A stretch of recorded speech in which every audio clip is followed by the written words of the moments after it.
Welcome back to the Witch Church podcast. It's Mal, and I am super excited to be here with my friend Kelsey Faith Wells for our Uranus in Taurus retrospective forecasts. This is a really big one, and I wanted to make sure I had a partner in crime on Witch Church to discuss, just how revolutionary this transit was over the past 8 years. And Uranus first went into Taurus on May 15th, 2018. So this is a transit we've been dealing with for a long time. And only recently, on April 26th, 2026, did Uranus officially move on to Gemini. So Kelsey and I felt like it was the perfect time to do a little discussion and maybe make the transit make more sense, because sometimes those Uranus periods of time, they're filled with a lot of unexpected shocks and surprises in our house that Uranus is transiting. So I'm super excited to discuss Uranus in retrospect with you, Kelsey. And Kelsey is also a professional astrologer in the LA area. We met through being co-hosts on the Nightlight Astrology podcast, so you might have caught us there. And Kelsey, I want you to introduce yourself to the Witch Church crew, but I want you to tell us a little bit about your story and like how did you stumble upon astrology? And I know your journey with psychology also has something to do with that. So I'll let you give us the tea. Yeah, thanks for having me, guys. My name is Kelsey. I love astrology just like all of you, and I feel my journey started more seriously probably through this Uranus transit, actually. I was always interested, but I work in mental health, and over the years, the office I work at out of a psychiatric office. We decided to kind of implement some alternative therapies into our practice. So I oversee a microdose treatment called Spravato. And through the years, I just couldn't keep it secret that I was studying this archetypal language and noticing some things in my own life and doing readings here and there for friends and certain patients that were open to it. And so I got really interested in studying more seriously, really at the beginning of this transit. And then over the years, have been able to integrate it into my work with patients and just offering it as another tool because I think in the mental health healing space, there's so much that goes into healing our mind. And a lot of it has to do with all the facets of our being, our spiritual self, our physical health. And I felt like, as I was reflecting on uh, this transit, I was like, wow, that it really did have to do with my need to integrate my work and marry my two passions of helping people with depression and anxiety and different mental health struggles that we all go through in the human experience. Marrying that with something something that can really elevate our understanding of all the different ways we can perceive our lives. And so I think my journey with astrology has always had roots in like a psychological understanding, but I got really interested in Hellenistic astrology through Nightlight Astrology School and working with you guys, especially over the last year, has really helped kind of finish out this Uranus transit, meeting more astrology friends as well, and being more open about my passion with astrology at my day job in the psychiatric office too. So yeah, I've always been interested in astrology. My one of my Uranus transit stories actually had to do with my grandfather. When he passed, when we were going through his stuff, we actually found photo albums that his mother actually wrote above the photos where the moon was during the photos uh, when they took the photos. So it was really interesting to see that astrology's kind of been in my lineage a little bit. And over the years, my family has gotten more interested in it too. At first, they were like, whoa, like you're going to be an astrologer or how's that going to work? But I think it's been really cool to integrate it into the mental health space through my work. And I hope to continue that. And I wonder where it'll take me next. And yeah, just happy to be here. I love doing retrospective looks at transits because we do have a lot of a more expansive understanding of something after we've experienced it. Um, and in the same vein as sharing about my work in mental health, it's not that I don't love predictive astrology, but I do think that it's a complicated topic when we're talking about fate, and so I really love looking back at transits because our experiences and our will and the choices that we make really impact the way a transit shows up for us. Even our willingness to look at something can activate it. So, yeah, I do some predictive stuff in the astrology world, but I really do love being in the moment or looking back in time. And maybe that's because my chart ruler, my ascendant ruler is retrograde. So I enjoy that a lot. So I'm happy to get into this with you. It's definitely a transit that I think shook us all and helped us awaken to some important things about our humanity and our mind body connection, which I'm really interested in. Oh, totally, Kels. I feel that. And we kind of have this in common. And perhaps a lot of the listeners have this in common with us that Uranus in Taurus did correlate somehow with our astrological awakening in some way. And, both of us had seeds of astrology interests planted, earlier, maybe in teenage years or childhood years, but it really wasn't until Uranus was in Taurus that I really felt I was initiated. So we have that in common. And I just love what you said too about the importance of retrospective forecasts as astrology students. And something I tell my own students is if you want to be a good predictor of the future, quote unquote, you have to understand your client's past. Hmm. You have to understand how what has manifested in the past in order to make more accurate predictions in the future. So this is a really good opportunity for all of us as astrology students, whether you are advanced or just starting your journey as a student, to look back in your journals. Think about the Taurus house in your chart housing this Uranian archetype, which Kelsey and I will talk about in depth in a moment. But yeah, how did that evolve in this past 8 years? And I would also say, before concerning yourself too much with how Uranus and Gemini is going to look for you now between now and 2032, make sure you're fully grasping, the Uranus of the past.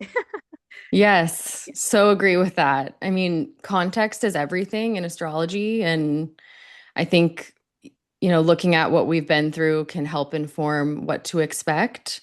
But, especially with Uranus, we can't always have expectations of anything. And Yeah.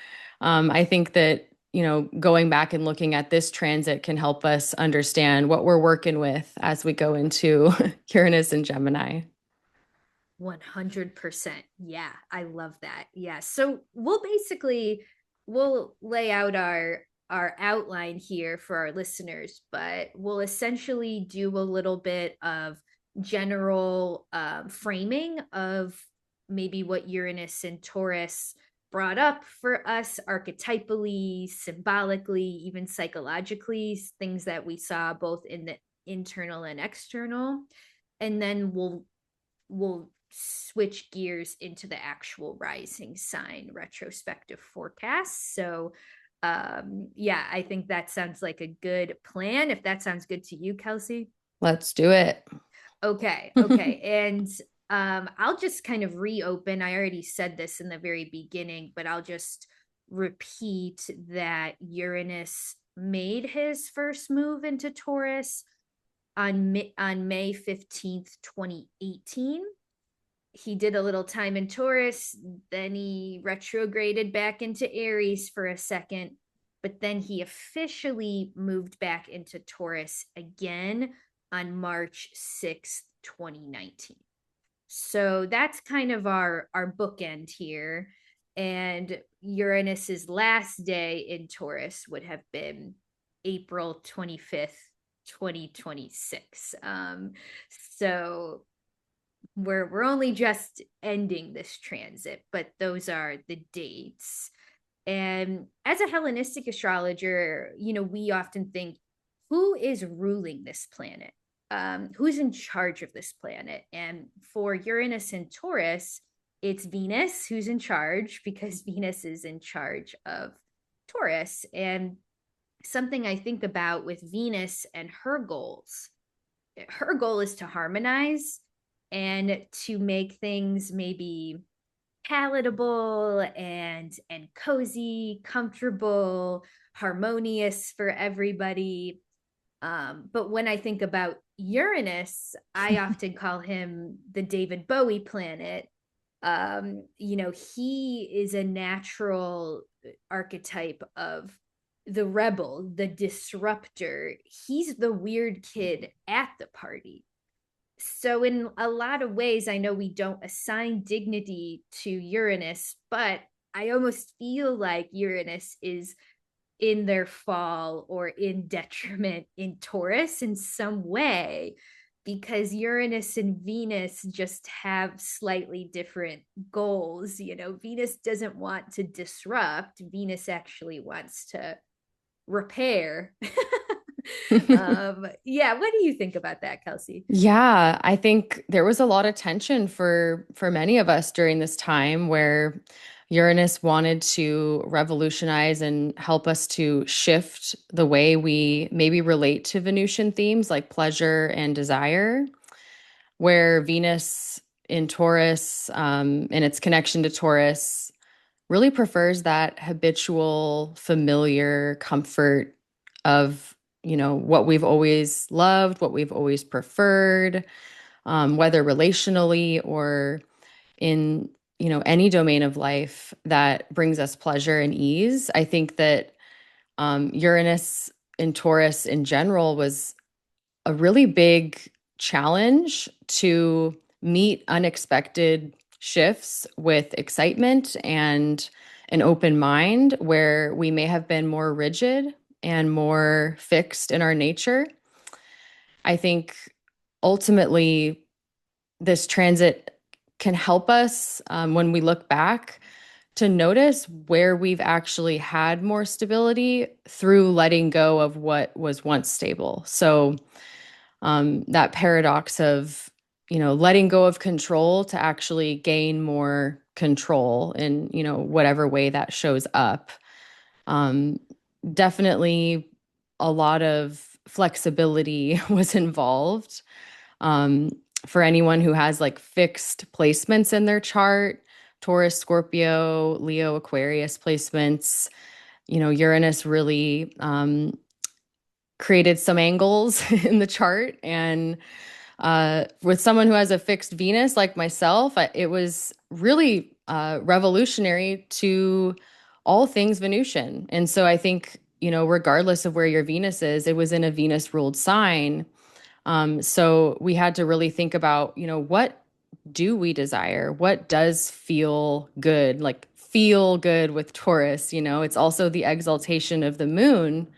So I was thinking also about the way that, regulating the nervous system is always important, obviously. But I think this transit kind of woke us up to its importance and that'll come in handy as Uranus goes through Gemini as well. But I think the moon and Venus having connection to Taurus had us really understand the importance of integrating the mind body connection.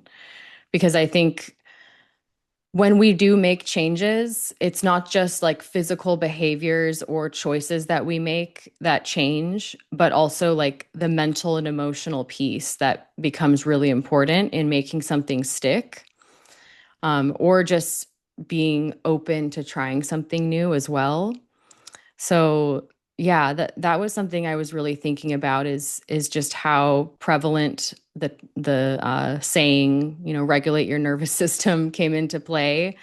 And with my patients and my astrology clients too, just noticing the awakenings that came up, because it's not all disruptive with Uranus. It's also very liberating and awakening to discover something that you maybe weren't willing to look at previously about desire, about your relationship to the body, about how certain currents are affecting your physical body, and your sense of ease in your body.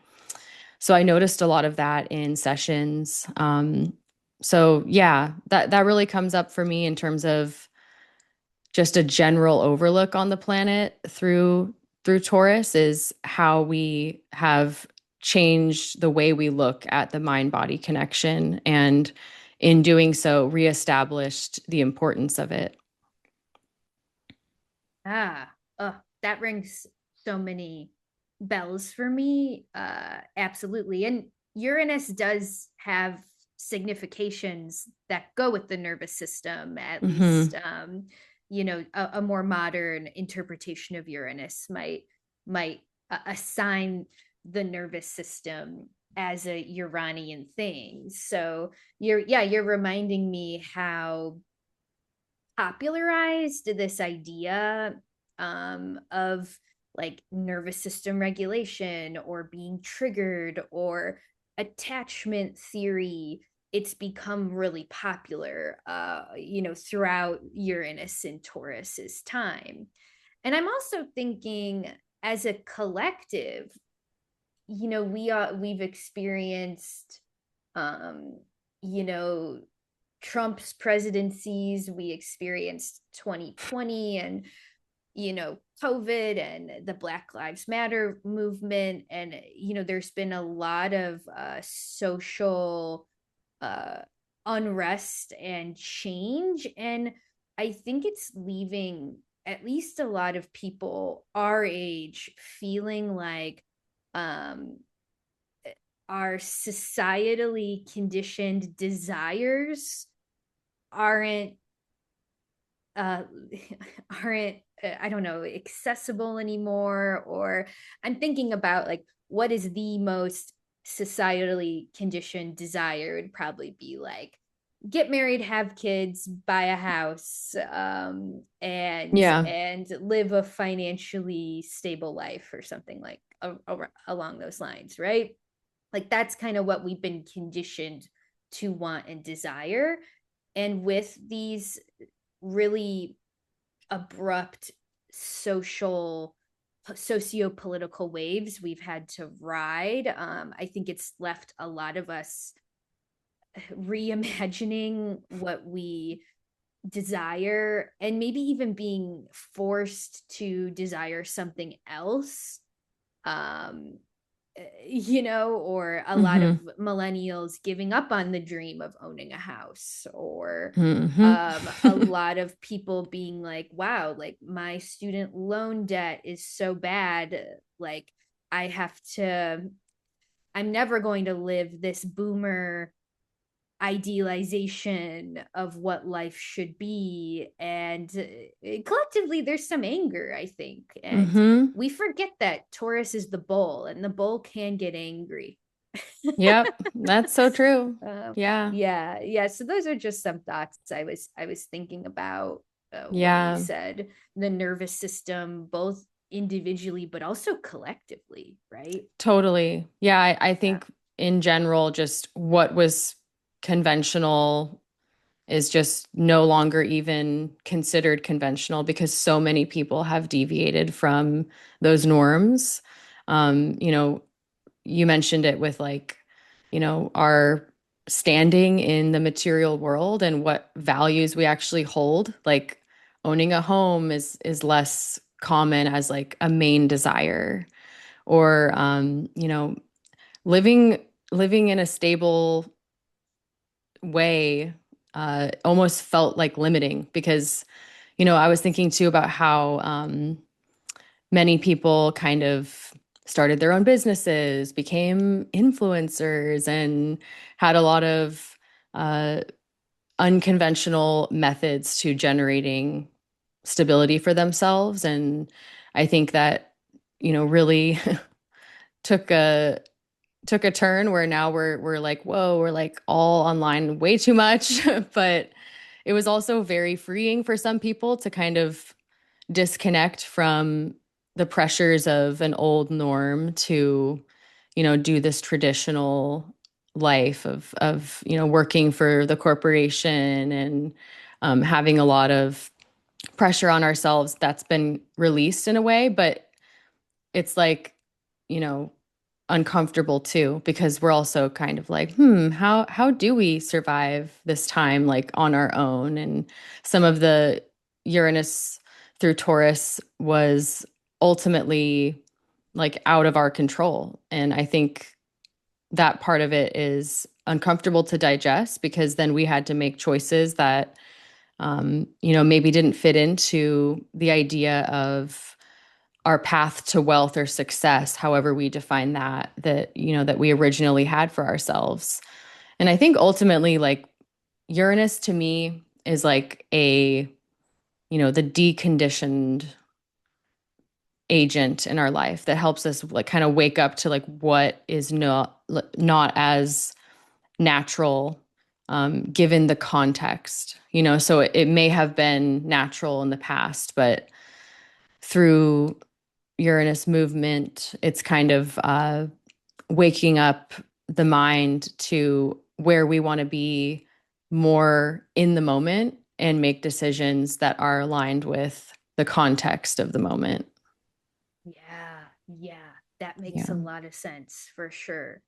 And I'm also thinking, like, we're talking about kind of the the correlations between Taurus being like what we desire, but also like money and the economy and like the building of like material accumulation. But I'm also thinking of Taurus just in the way of like agriculture or our relationship to the earth. Mhm. And I know something, this is going to sound a little bit Pisces of me to say, but something I remember in 2018, I was I was living in Malaysia that year, so obviously the nature was just like really unbelievable and like unlike any kind of nature you would ever see in like the Midwest where I grew up. And that was the year I really started to talk with trees or connect with trees. And I started to realize how interconnected I was, or I had the ability to form a relationship with like plants or Mhm. different aspects of nature. And that very much then opened me to other things like astrology and tarot, Mhm. et cetera, et cetera. And I wonder if anybody else out there has had an increased connection with being able to just be in relationship with nature. On that same spectrum, I think just the way mankind has absolutely obliterated Earth because of our own, you know, oil wars and dogmatic ways of being, thinking, our investment in the patriarchy and how our society works. Like we're deeply hurting Mother Nature. So it feels like there's kind of a crying out, that we're maybe seeing. And then there's also maybe a deeper connection. Certainly, many people awoke to their witchy side, during Uranus and in Taurus. And maybe some of us feel like we have a deeper connection with nature because of it. Yeah, I love that. That's definitely true. And I think also about a connection to our food sources, like Totally. just realizing now I was just thinking about like the extreme fads of like how we resource ourselves through food. And I eat plant-based, so this is kind of normal for me. But I noticed like in the beginning, it was like vegan, plant-based, like it was so easy to just finally for me like go to a coffee shop and almond milk is like not more expensive. But then it was like all of a sudden like no, like your terrible almonds waste water, this is a worse decision for the environment, or for health. Like there was I don't actually know the date that this movie or documentary came out, but there was that film Cowspiracy. That seems very Uranus and Taurus. I'm not actually sure if it came out during that time, but um, just online, like a lot of like food influencers and like vloggers with like their what I eat in a days and stuff like that, and also how then suddenly there was like a shift to like no, carnivore is the way to live.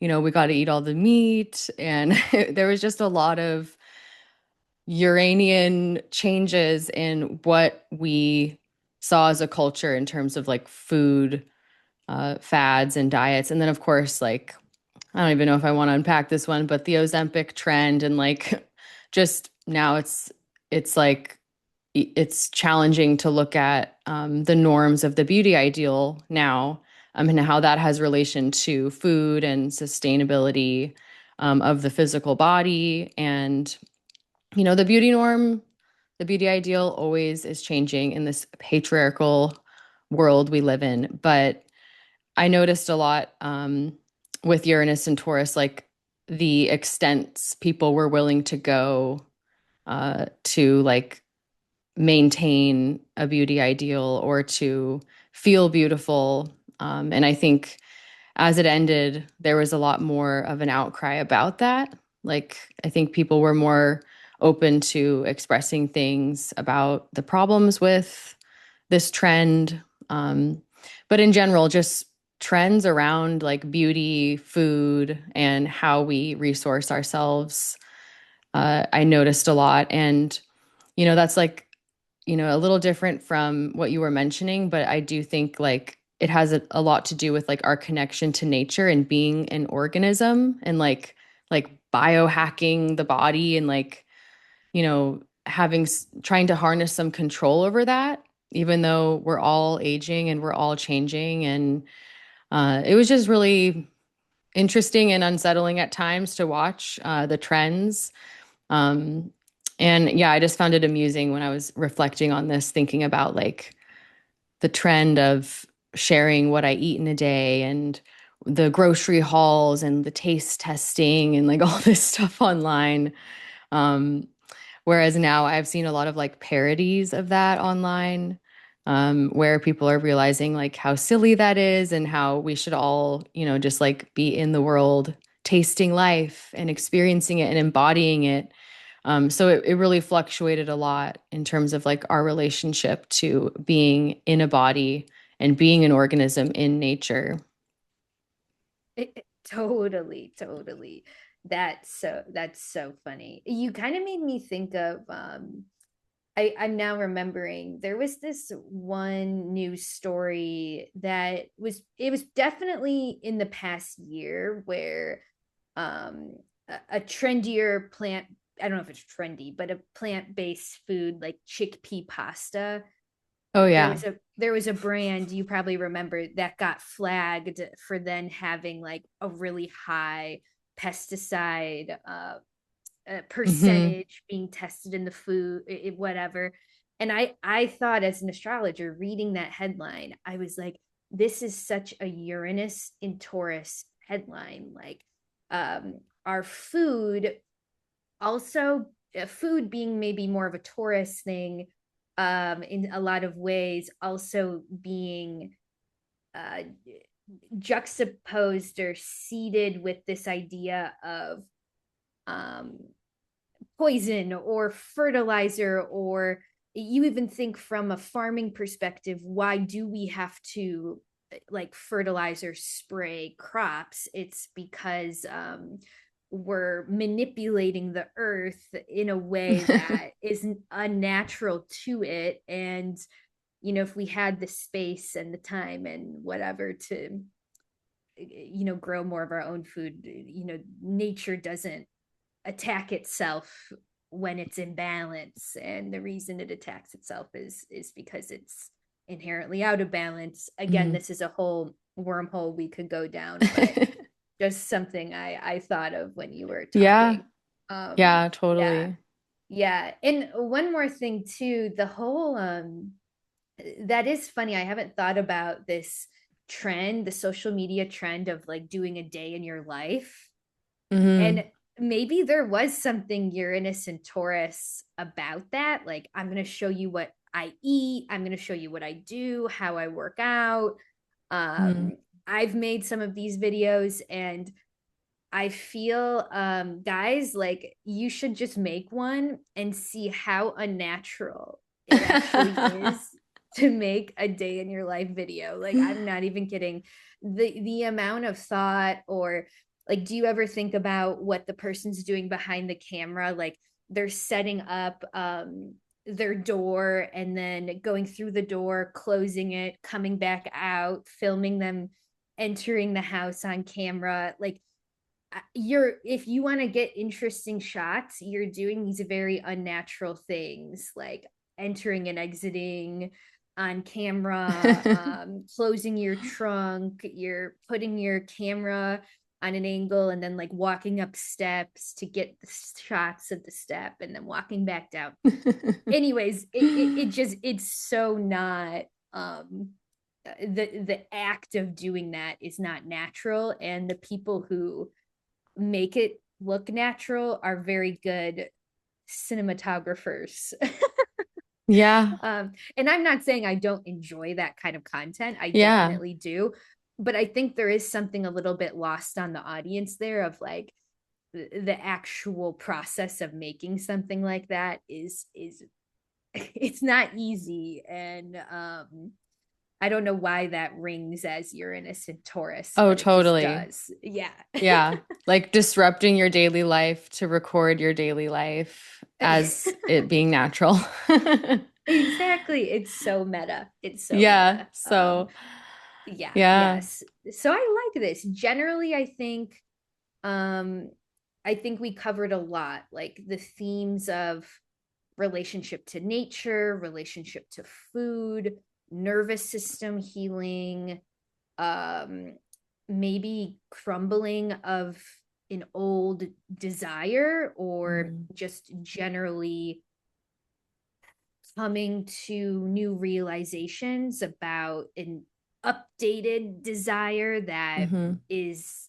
yours versus what we've been conditioned to desire. Um, One more thing I want you to talk about a little bit. You mentioned this when you were introducing yourself, but I do feel like Uranus and Taurus feels like it's connected to like healing and Hmm. plant medicine, or Hmm. healing and altering substances, how they can actually help us potentially unpack things in a different state of mind.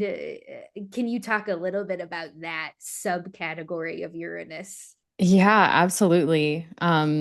It's fascinating to me. I have seen and witnessed a lot of shifts in consciousness through my patients using pharmaceutical grade doses of microdose psychedelic substances. And, there's a variety that are being tested now by the FDA. And I think it'll be, a big part of the medicine of the future.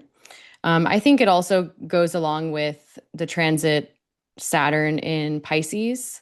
My boss, the psychiatrist, he was going to a lot of meetings and conferences about regulating psychedelics during the Saturn and Pisces era. And there were some obstacles that um, had to be faced between groups of people that felt like it should remain an indigenous people's medicine and be unregulated, and then groups of scientists and doctors and physicians that felt it would be so revolutionary and useful for mental health healing.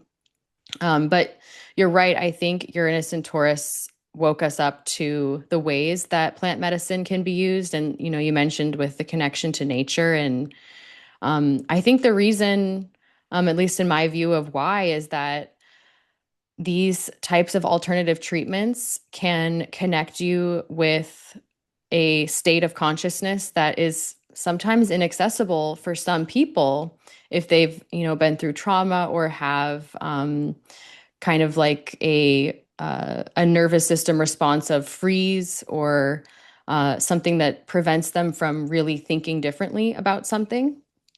And uh, in the treatment that I monitor at work, it's something that helps someone, reach that state, but it does so through two mechanisms. The physical body is more relaxed. It's kind of like a dissociative effect, where my patient will be like, I don't know if my legs are crossed or if I'm laying down or where are my legs? That's been said a few times. Um, and also at the same time, they're having like a psychoactive experience where they're having an almost objective view on their experience rather than a subjective view, like attached to a lot of emotion and memory. So I think Uranus and Taurus can speak to that because it really destabilized a habitual mind body connection that wasn't working for someone to heal. And it helped them to break free from that and experience an altered state of perception to conceptualize their experience, to imagine something else. And although the treatments are, just for a couple hours, they, once you have an experience like that, let me tell you, it's different after because I always tell my patients, like, because you experience that bliss, it's possible. And that's ultimately what helps someone maybe open their mind to starting a new habit, and it is like a micro dose process where patients are coming in, pretty frequently for the beginning of the treatment process. And I think the real work is in integrating what they've experienced in their daily life, not by continuing to use mind altering substances all the time, but in remembering what that bliss felt like and almost just like realizing that, our choices affect, everything. And yeah, I've seen a lot of healing. And, the most beautiful part of it is that it's a variety of people that have come in for treatment. So there's young people, there are older people who, are in their 60s, 70s. I have, a patient in his 80s right now who's just like, man, like, this is amazing. Like, I feel like I don't need to be stuck in this mindset. And, you know, we might be thinking about like Uranus and Gemini as more of the mindset thing, but I still think like the Taurus really rules like the whole mind body system, like the sensory experience, which is very mental and emotional too. So I do think that this transit helped further progress that nature's medicine type of thing here. And I think it's even just when thinking about like, good old Mary Jane, that's a little bit more conventional now.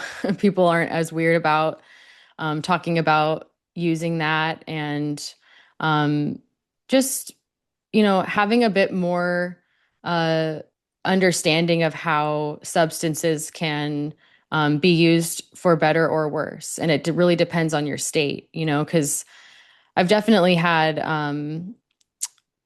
I've noticed also separately from my work, some people really struggled with substance use during this time because of like, escaping in a way where pleasure was like, an addiction. So yeah, I am excited because I think that over time, using psychedelic substances in microdose can really help someone reshape their experience in their body. Because I think a lot of the time, our mental health is so much more than mental. It's living in our bodies, and I think that became apparent through this transit is how much our nervous system, is it's plastic. We can shift things, but there has to kind of be for some people an experience that shows them that it's possible.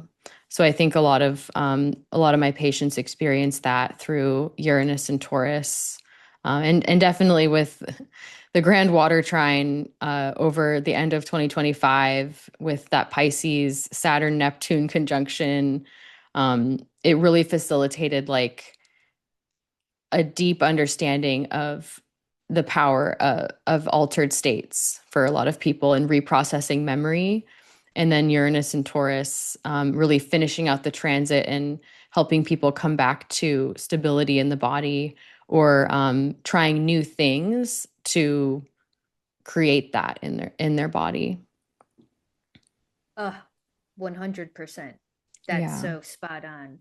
Even like Yeah. the sobriety movement, Hmm. more people getting sober. Hmm. Chicago has like at least two sober bars where it's only like NA Oh, drinks. cool. Like, there's so much there, I think, what you just said. And I'll share this more when we get to the Taurus rising. But Mm. funny enough, my Taurus rising example did stop drinking during this Mm. transit. So that's funny.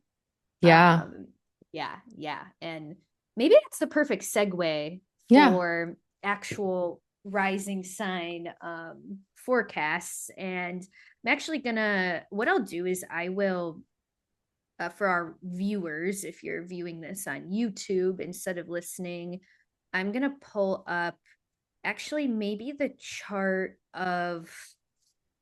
I actually want to go back a little bit to maybe March 2019, which was the Hmm. month that Uranus officially moved into Taurus. And then I'm thinking, let's actually, yeah, why don't we start with Taurus rising? Why not? Yeah. And we'll go through this now and we'll let you know what house Taurus was in, or sorry, what house Uranus was transiting uh, during this period of time. And I'll also add that now, as we're speaking, Uranus is now in Gemini. So Uranus is being introduced to a new house in your chart now. So you can probably listen for both your retrospective forecast, but then, I'm a Cancer rising now, Uranus and Gemini's in my 12th house. I might also listen to the Gemini rising retrospective forecast. I want to know, what happened to them when Uranus and Taurus was in their 12th house. And I might, take in some wisdom from there. So I think it's a good idea to tune into yours, but then also one sign behind you would be your your next Uranus transit. Did I explain that okay, Kelsey? Did that make Totally, sense? Okay. totally. Yeah. Okay, good, good. Because I never know if I'm making sense here. And yeah, let's start with Taurus rising. Uranus has been transiting the first house for the past 8 or so years. The first house is a place of identity, the self. I like to pair the first house with the word dharma, which is a term that is kind of sort of like the life path, the path that you're walking, the path that your soul chose to learn and experience from. Hellenistic astrologers called this place the helm. So it's kind of like the steering wheel of your chart. And I would say, I think out of everybody, Taurus risings probably had the most palpable last 8 years.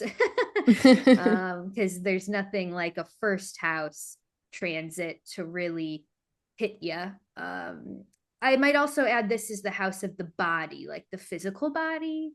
So a lot of us will associate the sixth house with the body, although Hellenistic astrologers view the sixth house more as illness or imbalances within the physical and mental, whereas maybe the first house would just be like general well-being and relationship to the body even. So hmm those are our themes, and I wonder, Kelsey, I'll give the mic to you. What Yeah. Yeah, what's a story, not necessarily an example yet, but maybe some circumstances you can see coming up for the Yeah. Taurus risings.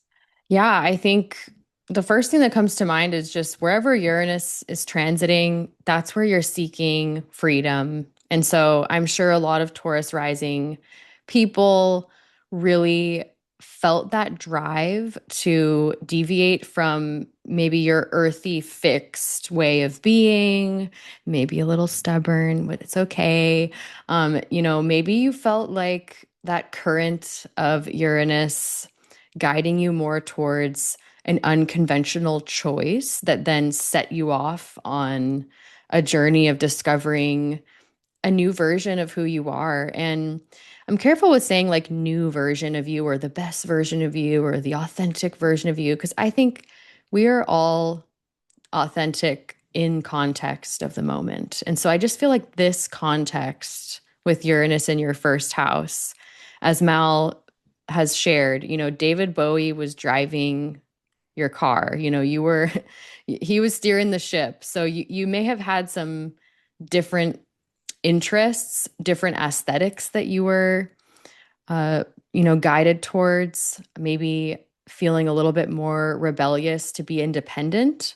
So if you were in any circumstances in 2018, 2019 that felt like controlling in any way, you probably had the urge to break free from that. If you were, sometimes with Uranus, there's like an unconscious holding on to something. And I think a lot about this concept in astrology is that, we have preferences as human beings. So, like, we obviously would prefer for things to be easier or comfortable or um, just aligned with what we want. And so sometimes we're not even aware that there's something else in us that wants something different, but like our conscious desire is telling us that we want to stay the same. And so sometimes those conflicting beliefs can clash with a Uranus transit. And we might feel like it's very destabilizing and, not what we want. But there might be a part of you, through this transit that you were able to tap into that was like, actually, this is exactly what I wanted and needed in order for this new path to open up for me. And I think with like first house transits, it can affect so many different areas of life. But just for the purpose of this retrospective horoscope, I'm sure it had a lot to do with your relationship to your body, how you present yourself to the world, um, your overall direction and trajectory as a human being. Mal, I love that you said, the Dharma piece, because I think it's about like, taking hold of your purpose and going forward with that, and liberating yourself from, old stories that probably were broken up and shifted when Uranus was in Aries. We're not going to go back that far, but there is probably an integration piece with Uranus in your first house, to have more freedom. And ultimately, that freedom is in pursuit of feeling better, feeling more stable, having more joy and pleasure in being who you are. Love it. That makes a lot of sense to me. Um, yeah, and I'm thinking about how like the identity piece could intersect with the body. So I could even see some Taurus risings experience like almost like a body acceptance Mm. phase where there was some kind of healing. I used to go to the gym to lose weight or stay small, and now I go to the gym to get stronger, and I Mm. I never weigh myself anymore, or something along those lines, where there was a shift in identity, I think, in the way you were approaching your self-care and your Mm. body. You also made me think, Kelsey. I know a Taurus rising who received an ADHD diagnosis during this period. And I think, that diagnosis was really a liberating thing for them to come to a much deeper understanding of themselves Mm. and be able to navigate the world in a new way. I think that could be really a common thing we might hear from Taurus risings. Yeah, I could for Totally. sure see this like as a coming out story. I came out as queer, or I opened my relationship. Those things sometimes have to do with Uranus as well. Yeah, definitely. Yeah. Did you get any did you by chance have any Taurus rising examples? I do. I got a DM from a Taurus rising, and this person said, I have completely changed. I have completely changed as a person through the last 7 years. It started with a big breakup from a long-term relationship that I was in for most of my 20s. And being single really did a lot for my growth and development. I didn't realize how much I wanted it. I feel so different now. I look different. My style has changed. I went from being very uninterested in style to now wearing a lot of colors and experimenting with fashion choices and makeup that I would have never been interested previously. I have also become more spiritual. I got really interested in spirituality, something that I wouldn't have been interested in if I had stayed in that relationship since he was not open to those things. I have really enjoyed being single and have remained single throughout this transit, but I have also lost a few friends too along the way. I guess not everyone was able to understand the ways in which I felt that I needed to change, but I have grown to accept that and make new friends. Love it. Wait, I want to cry. That's amazing. I Um, know. yeah, I mean, I kind of love in a weird way the tension that story presented, the first house, seventh house tension. Like Yeah. I need to grow, and thus I need to detach from you.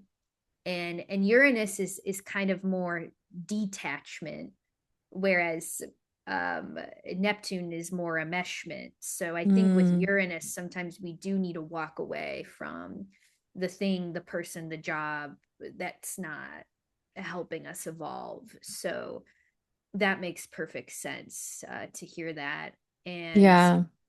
yeah, my example wasn't a DM, but it's my own dad Oh, who let's hear it. which is funny because we just chatted. We were like at a family party and he stopped drinking the past year, and he was never like an alcoholic, or I wouldn't classify him as like having any sort of drinking issue, but Mhm.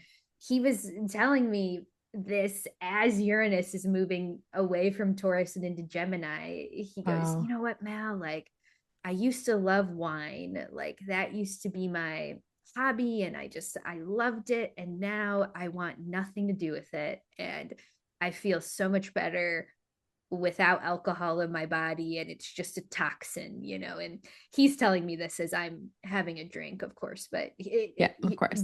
it was funny because I was like, so Taurus rising, used to love wine, you like love of wine, love of food, Yes. right? And at the same time, I was remembering something my first astrology teacher told me about Uranus transits. Hmm. It's this sentiment that Uranus can come in to an area of our charts and just we completely go 180 in the other direction. So I guess it took my dad 8 years, but he went from, wine lover, this was an interest of his, to I want nothing to do with that toxin. Yeah. Like, Uranus can be an extreme turn away from what we have been doing. And it's not necessarily a good or bad thing. It's just a different direction that we feel like we need to go in. Yeah. And sometimes it's, with Taurus, it takes a while. I remember Mm-hmm. like one of the first things I remember learning about Taurus, because I was like, I'm a Scorpio rising. So I was like, I want to understand my relationship house. And I read something in a book that was like, the area of Taurus, it's going to take a long time for this part of your chart to develop. And I was like, no. And then in comes Uranus. I'm just kidding. Anyway, I think it can take someone a little while to get used to Uranus in Taurus. So I think for probably a lot of us, the changes taking place were slow and gradual with like spurts of like awakened awareness of like, whoa, like I want to do this thing. And so yeah, it doesn't surprise me that it came in towards the end because sometimes the end of a transit, really seals it off for you. Oh, I agree. I mean, even this last like 2 weeks of April 2026 has been very like we're at the end, we're sealing off a lot of karma that we've worked through. Yeah. Oh yeah. Um totally. Well, Kelsey, set us up with Gemini rising. What did the Gemini Yeah. risings experience with this? Gemini rising. Okay, so 12th house Uranus. The first thing I thought of was just a subtle but very powerful change in your consciousness. That's like a quarter jar word for me. I say consciousness a lot. This is part of my language, but this one really is about your subtle realm, what happens behind the scenes in your life that uh, often you don't necessarily see until suddenly you do with Uranus. So I was thinking about the 12th house representing the unconscious things and how Uranus could have awakened you to um, certain addictions, maybe, or certain attachments. And this is coming from the Taurian flavor of your 12th house. So maybe things that maybe you wouldn't classify them as an addiction, but maybe something that was growing to not serve you anymore, that you felt was like something pleasurable or habitual in your life. Um, I could also see this being about relational challenges that you were working through behind the scenes. Maybe even like material life insecurities. Um, I think also just with this transit ending, with the nodes in your 10th house, maybe like having in Jupiter in Cancer this year, like maybe a lot of focus on your work life in the material world as the transit ended, and how to like kind of let go of insecurity, whether like literally with self-consciousness or like with material resourcefulness.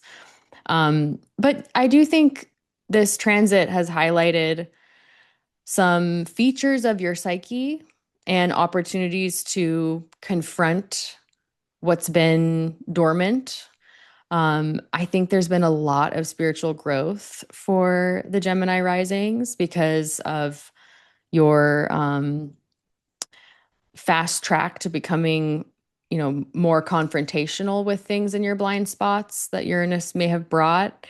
I think also just letting go, letting go of control in certain areas may have felt destabilizing, but then ultimately gave you this feeling of liberation from things that were quietly undermining you. The 12th house, it's the unconscious mind that often suppresses things that your conscious mind finds difficult. So it's with Uranus there, it was often hard to avoid certain things that were coming up. So ultimately, any Cancer risings that are listening, I think this transit really awakens you, uh, and helps you have a little bit more, not control, but control over your response to life. Because in general, this is a surrender kind of transit. It's like the more we try to control things in the 12th house, the more mysterious and out of control it can become. But it's almost like trusting the part of you to respond to things out of your control in a more balanced, like embodied way so that it doesn't disrupt your nervous system. So maybe coming up with new strategies to deal with the challenges in life, that may have been important. But yeah, just really getting in touch with your solitude and what happens when you're alone in your mind. Having those insights really serve you in breaking free from things that are keeping you in a fixed habitual state, maybe like rumination, things like that. Um, so, yeah, I have an example, but I want to hear what you have to say about this. Yeah, yeah, that all is so juicy and 12th house, and it makes sense. And I appreciate you flagging us Cancer risings because I know me, I'm a Cancer rising, and I'm looking at this transit and what I observed in my Gemini rising people, and what they came up against, and it makes a lot of sense. Just maybe receiving external reflections about yourself that you didn't realize it was a thing, and having to digest whatever the external world was reflecting to you. And I have a funny example of, it's almost too on the nose, but a Gemini rising, that I know I had a bit of a conflict with, actually sometime during this period, because I found whenever I asked them how they were doing, they would respond by telling me how much money they had made in that day or week. And I was having some trouble with that. Mm. I was thinking, I don't know why, but maybe it's a reflection of me, but I can also see me being their 12th house in a way. And I actually brought this up to them, and I was like, hey, every time I ask you what's up, what's new in your life, you actually answer with a dollar sign. And I'm getting irritated with that. And I'm trying to get to know you. And I would like to know, like how you're actually doing, like what's on your heart when I ask that. And I could tell, I mean, I have Mars Mercury. So once in a while, I'll call someone out on something, and it stings a little. But I could actually tell it made our relationship better. And I Mm. think they thought a little bit more deeply about why they were responding in that way, which kind of feels 12th house Taurus in a way. There's some unconscious thing going on with identifying with the material, identifying with the money, the house, the white picket fence, whatever, and how we can sometimes over identify with those things. Another story I'll share. Again, it's not a DM. It's just another Gemini rising in my life. I observed they went on a ayahuasca journey during this time, and that was after some really abrupt midlife crisis transit kind of changes. Mm. And I know that plant medicine journey was very mind opening for them. And that feels very textbook 12th house transit. In fact, I was going to say that about for the Gemini risings, what you said, Kelsey, at the end of our overview about psychedelics or plant medicine. This is certainly not me saying, hey, Gemini risings, go out and get yourself some psilocybin and start microdosing when you know nothing about it. That's not what I'm saying here. But I think many Gemini risings could have experienced something like that. And upcoming Cancer risings may notice a theme. Some may notice a theme coming into their life with that. Um, yeah, Yeah. that's what I've got. So interesting. Yeah.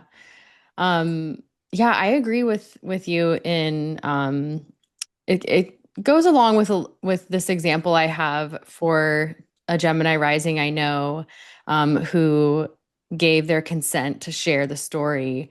But with like an over identification with 12th house Taurian things. Um, this person shared that during the transit, when I asked about it, they were less like aware of what was actually going on when it was happening. But Mm-hmm. that makes sense as it being a 12th house experience. But as it was ending, like over the last couple years, which is when I started to know this person, um, they were kind of making sense of it all and realizing that it did start around 2018. And really, what was happening for this person was struggles with body image, fitness, and like a food focused mind. And over the years, became very aware of like how much control it had over this person's ability to just function through the day, like the focus of body image and food and yeah, really realizing it wasn't actually a source of pleasure. And it did start out as like something she was very interested in, which is like fitness and health and all of that stuff. Um, but then over the last couple of years, um, really just the last two, becoming a lot more aware of it because of one experience of like an extreme, like getting really deep into like bodybuilding type of stuff and realizing how destabilizing that was for her body. And also simultaneously having like a spiritual awakening and realizing that, there was something more in that experience for this person that was really helping them to awaken a connection to something higher. And this person's always been like spiritual and had that relationship, but I think this transit in their experience working through body struggles helped them, you know, get deeper into their faith. And so, yeah, I think there was a big connection here. between like Taurus, the sensual body, and like the aesthetics, and then, 12th house, having it be a little bit of a source of self undoing for this person, but then actually like an agent for like a spiritual awakening in a way. So I thought that was a great example. Yeah. Oh, what a good one. Yeah. Yeah. And that's the key with the 12th house transit.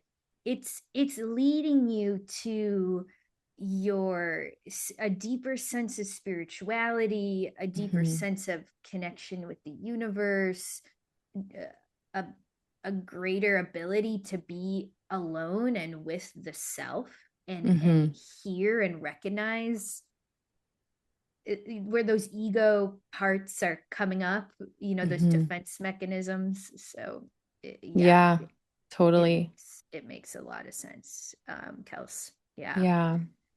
All right. Well, that's juicy. And Yes. let's move on to the Cancer risings who had Uranus in Taurus, moving through the 11th house, which is associated with groups and networks. I call it the LinkedIn house. So it's not only your friends, but who your friends know and the connection that you get through your cousin's sister's husband.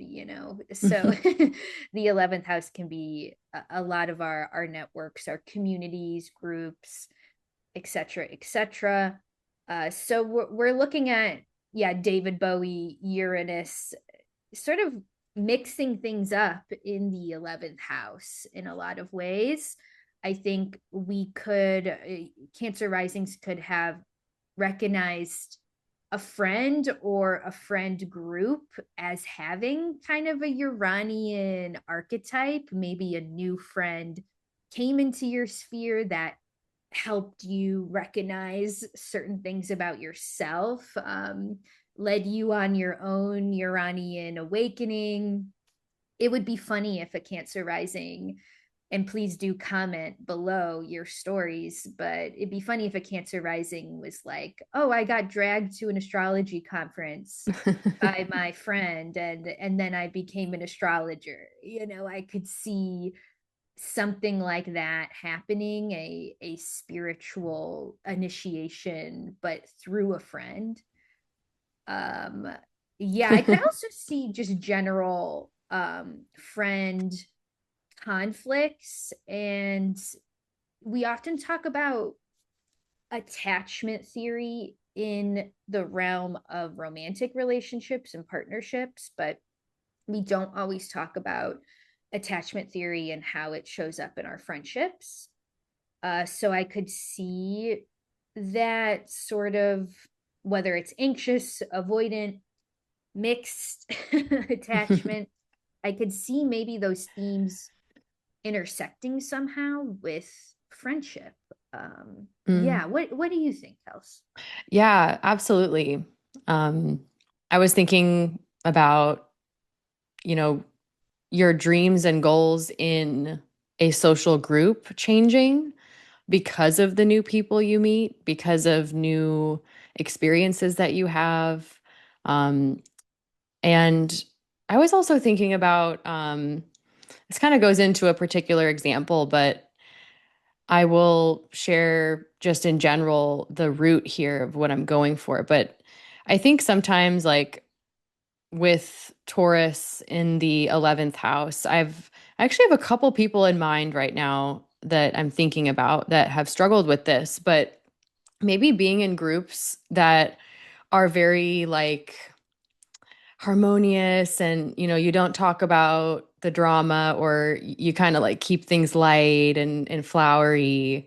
Or maybe it's a group that has a lot of success and like social status, and it's like very Venusian, and there's a lot of like appearances and like emphasis on appearances, I mean. And maybe through that time realizing that it wasn't as authentic for you personally as a Cancer rising, um, having like a feeling of wanting freedom from needing to make appearances to belong, or needing to like fit into a group by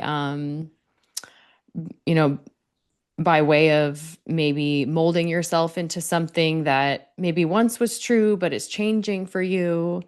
And in general, just for some Cancer risings, maybe having experiences of like sudden, really close connections that make you feel seen, like the exact opposite of like liberating away. Like maybe you meet people that you're just like, wow, we are instant friends. Because I do think that all the water signs have had Uranus in relational houses. And so it can feel like sudden destabilizing moments with people, but also sudden moments of change because you meet one specific person that changes the way that you look at your relationships. But yeah, I really like what you said about like attachment styles in friendships, because that's so important to pay attention to as well.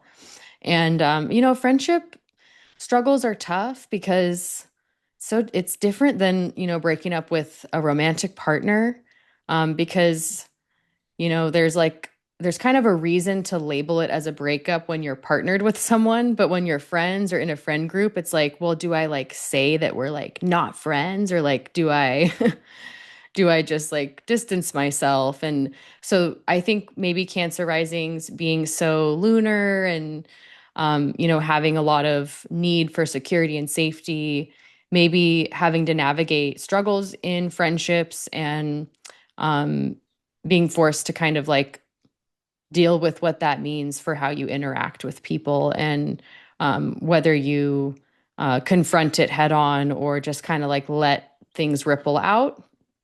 Um, but yeah, I think also about, I'll share this example. I have a friend who started this transit working in an industry that was, very successful with popular figures that had a lot of wealth and status and, um, all that jazz. So she was very successful in that industry and did very well, but she didn't feel that sense of belonging and actually experienced a lot of betrayal that was like not addressed properly. And so over time, she just realized she didn't resonate with those values, and the superficial nature of the connections just felt less and less authentic to her. And it wasn't really worth the success that she was gaining from it to compromise on her values. And she ended up leaving that industry and having a lot of changes within her social friendships along the way, some very positive ones. And I know she also got very interested in spirituality, joined like a spiritual school during that time. And so it's been also very positive for her. And I think that ultimately, with all these transits we're speaking about, there's moments of upheaval, but usually there's something it's leading you to, like making more space for something else. Oh yeah, Yeah. absolutely. That makes a lot of sense. I resonate with that example. Yeah, as a Cancer rising myself, because I experienced both um new connections that feel really soul giving and healing, during this time. But I also experienced the opposite, like the feeling of Mm. being in a group where you don't belong. And this actually kind of correlated with the beginning. It did correlate with the beginning of my spiritual path. And I would say at the beginning of this transit, I was meeting different people in the spiritual community. And I figured out maybe within a year or so that, like, pretty much like 90% of the people that I initially met weren't exactly aligned with me. Or like, I figured out the lesson that I think every new baby witch or whatever figures out, which is that spiritual friends, whatever that means, astrology friends, tarot friends, witchy friends. It's just like any other friend group. Like you're going to have conflicts. There's a difference between being in alignment and out of alignment with someone. And Mhm. I learned that lesson pretty quickly going through this, who was really in alignment for me on my path and who wasn't. That was definitely a harder one with Uranus in Taurus. Um, there was a point where one of my good friends and um, we kind of had a falling out, and it's interesting now looking back.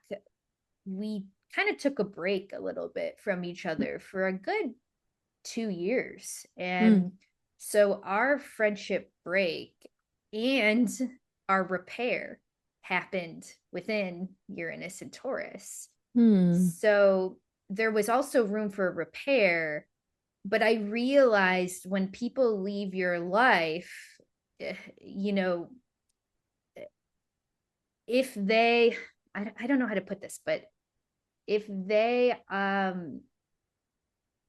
if you both are healing and doing the work on your own, and you have to leave each other's lives for whatever reason because there's healing being done on an individual level, um if you're meant to be in each other's lives, you will find your way back to each other, and that's something that Uranus, I think, teaches us, Mm. especially with your sentiment, Kelsey. Uranus has us surrender. We might want control, but Uranus says, "Oh, you're not in control at all."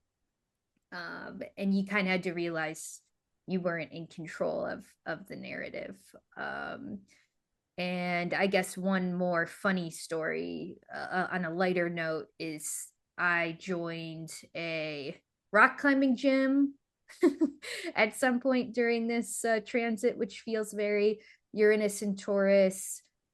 I met a lot of queer friends, which was really great for me, as a baby gay back then. And yeah, I mean, I would say if you're a baby gay looking for friends, you should just join the rock climbing gym. Uh, yeah. So that's my personal Cancer rising reflection. Of course, there's more, but I won't Yeah. waste the therapy session. I love that. Yeah, finding authentic groups and all of that seems really important for a Cancer rising that needs that comfort Mm-hmm. and that belonging. Exactly. Great. Well, let's go into Leo. Leo rising, we had Uranus in the 10th house of career. And feel free to lead the way, Kelsey. What do you Yeah, think about this one? this one seems super important as an angular house, the 10th house of your career, your influence, your reputation in the public domain. It's also just anything visible to others. So I think a lot about how sometimes 10th house transits can be about like your status changing at work, but also like in relationships. So I know a few Leo risings that had um, like a change of relationship status during this time. Someone could be seen as single and then they're married, or, married to single. And I think of also the possibility of changing your professional direction, having maybe the need to go off on your own and do something new to support yourself, to do something that feels pleasurable and exciting for you. So looking back and seeing the ways that you like reinvented your career. I know of one Leo rising who, in the very beginning, decided to break away from a corporate life and start her own yoga studio.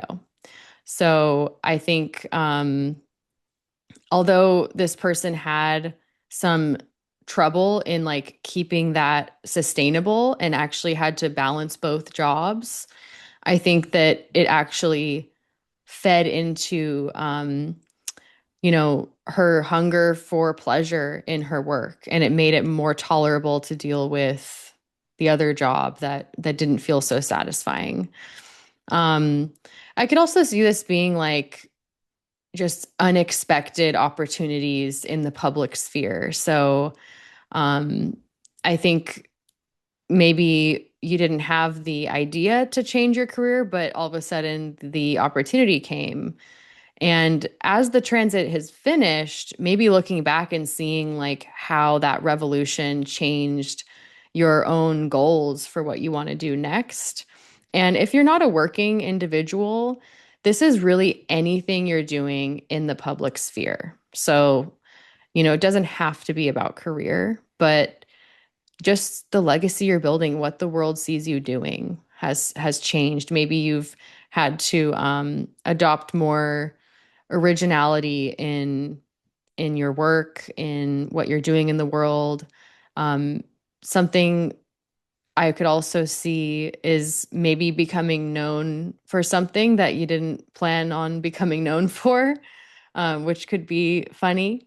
Um, and the ways you've outgrown certain patterns in your career. And I think the same could be said for Leo rising, as I mentioned, for Cancer rising, is that like maybe certain roles that brought you a lot of success weren't worth like compromising on what felt pleasurable for you. And so you may have changed jobs or done something like that.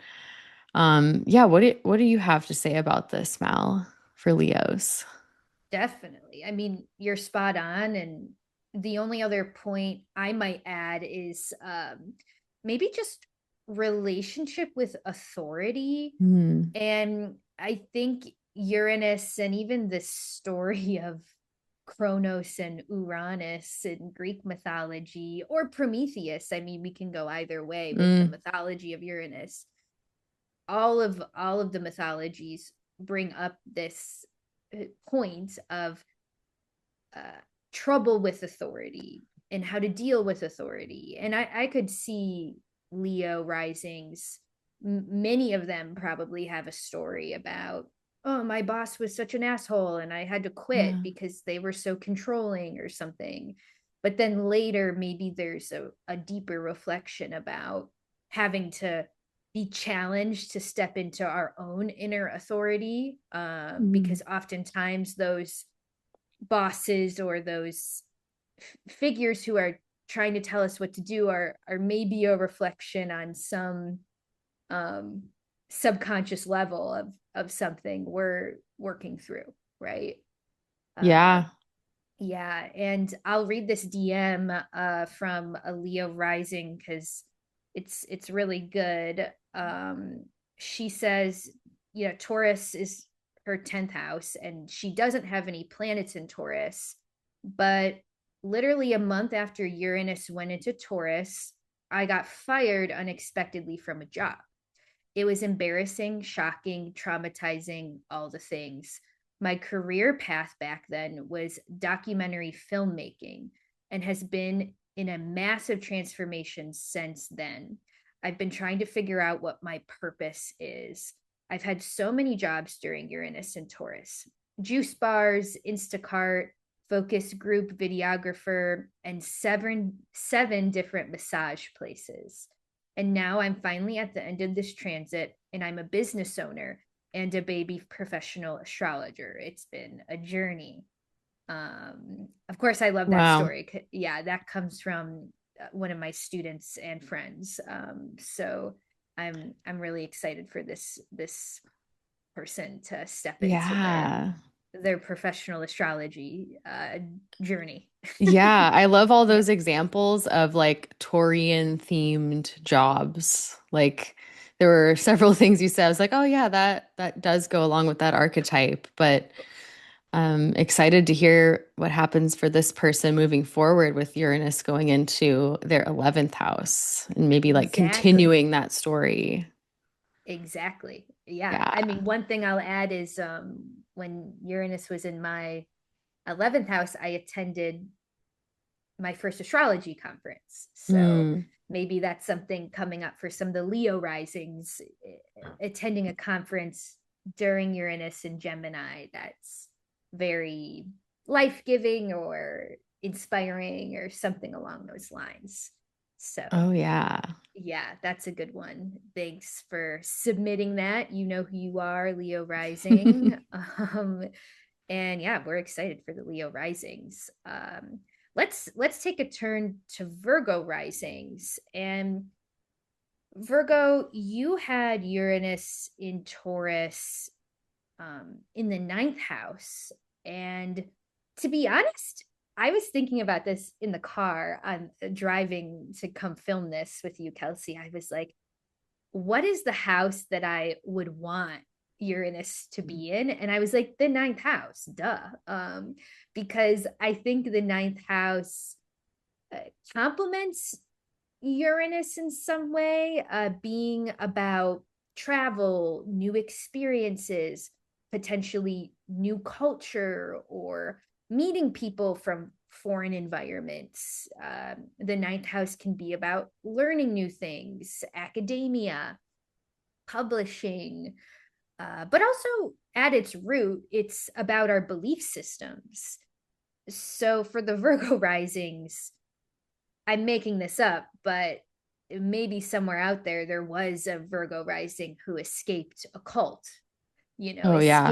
escaped some kind of like deeply dogmatic thing, whether that be their family of origin or a religion they were raised in, like some kind of awakening that I need to detach from this belief, this dogma, this religion, and I need to go find who I am outside of that. And I need to figure out what I really believe in.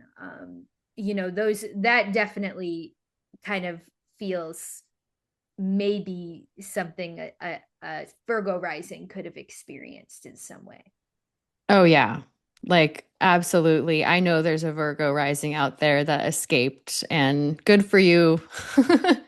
Um, but yeah, I think about a lot of the themes that you mentioned, especially just like with Taurus here, having a little bit of a rigid belief system, and your mind maybe had to go through some acrobatic changes during this time to like adapt to new concepts and new things you were experiencing and learning. I think about travel experiences that changed the way you see the world, a specific teacher that you met that, helped you kind of become a little more flexible in your perspective. I was also thinking about um, perhaps having some changes in your perspective on like social issues. And I'm thinking about politics going in the ninth house and maybe becoming a little bit more like radical and outspoken about your beliefs, which I love for a Virgo rising. Um, yeah, my sister is a Virgo rising, and one thing I really noticed for her is that she is so she's always been spiritual and open-minded. But I think this transit really opened her up to astrology because of, well, I'm her little sister, and now we talk about things all the time, and I think it's been really cool to see her journey there. I also know she went on a lot of work trips to foreign places during that time. And she actually worked as a researcher, doing clinical research on a cochlear implant for the ear, for her job for a while during that transit. So I was thinking about like ninth house research, academic type areas of interest. And I think of one more Virgo rising, who I know is finishing a very important, dear to her heart research project about neuroscience. And because I'm not so well versed in the details, I will not go into what it's about because I don't want to butcher it. But she's so smart, and it's been really cool to hear. her study and hear about what she's learning with that. So yeah, I was thinking about an overall like paradigm shift and interest in eccentric things, new topics. And I think about it carrying over to the 10th house and implementing those things in your career moving forward, or at least aiming to at first until Uranus maybe brings in more research or more information that you can implement. Um, Another thing I just thought of is my boss, the psychiatrist that I work with. He's a Virgo rising, and over that time of Uranus and Taurus, really implemented more spiritual alternative medicines into his practice. So that's like a great example of a ninth house Taurus Uranus transit. Mm. Oh, that's so good. Yeah. Yeah. And hearing like about these research projects and learning new things, I'm thinking of one of my Virgo rising clients who wouldn't mind me sharing this. They, during this transit, they actually completed a new training at Mm. work with the intention of switching, slightly switching like offices at work and going into a new realm. But after completing the training and then being offered the new position, uh she actually realized it wasn't what she wanted. And Mm. I feel like there's some poetry in that. It's not about the it's not about the result, it's about Mm. the experience. And I think the ninth house is probably the most experiential place. It's like the wisdom we gain just from putting ourselves in the environment of the new, and being willing to take in new information. I think the book slash the movie Eat, Pray, Love is a good just example of Uranus in the ninth house. I've often wondered if Elizabeth Gilbert, the author of Eat, Pray, Love, was going through Uranus through the ninth house. We Mm. don't know because we don't know her exact birth time, but when she was writing that book, I was like, God, something Uranus was going on. Like Wow. I just know it in my gut. One day I'll get her. One day I'll get her birth time. I don't know, but yeah. So that's something else I think of. But I think we covered a lot there with ninth house themes, and I think it's the perfect segue into Libra rising. You guys now have Uranus and Gemini in the ninth house, but you were experiencing Uranus in Taurus in the eighth house of shared resources. So, this is the eighth house is one of the relationship houses. It's one of the houses that very much involves us and others. And shared resources can be things like money, signing a lease, inheritance, filing your taxes with your partner.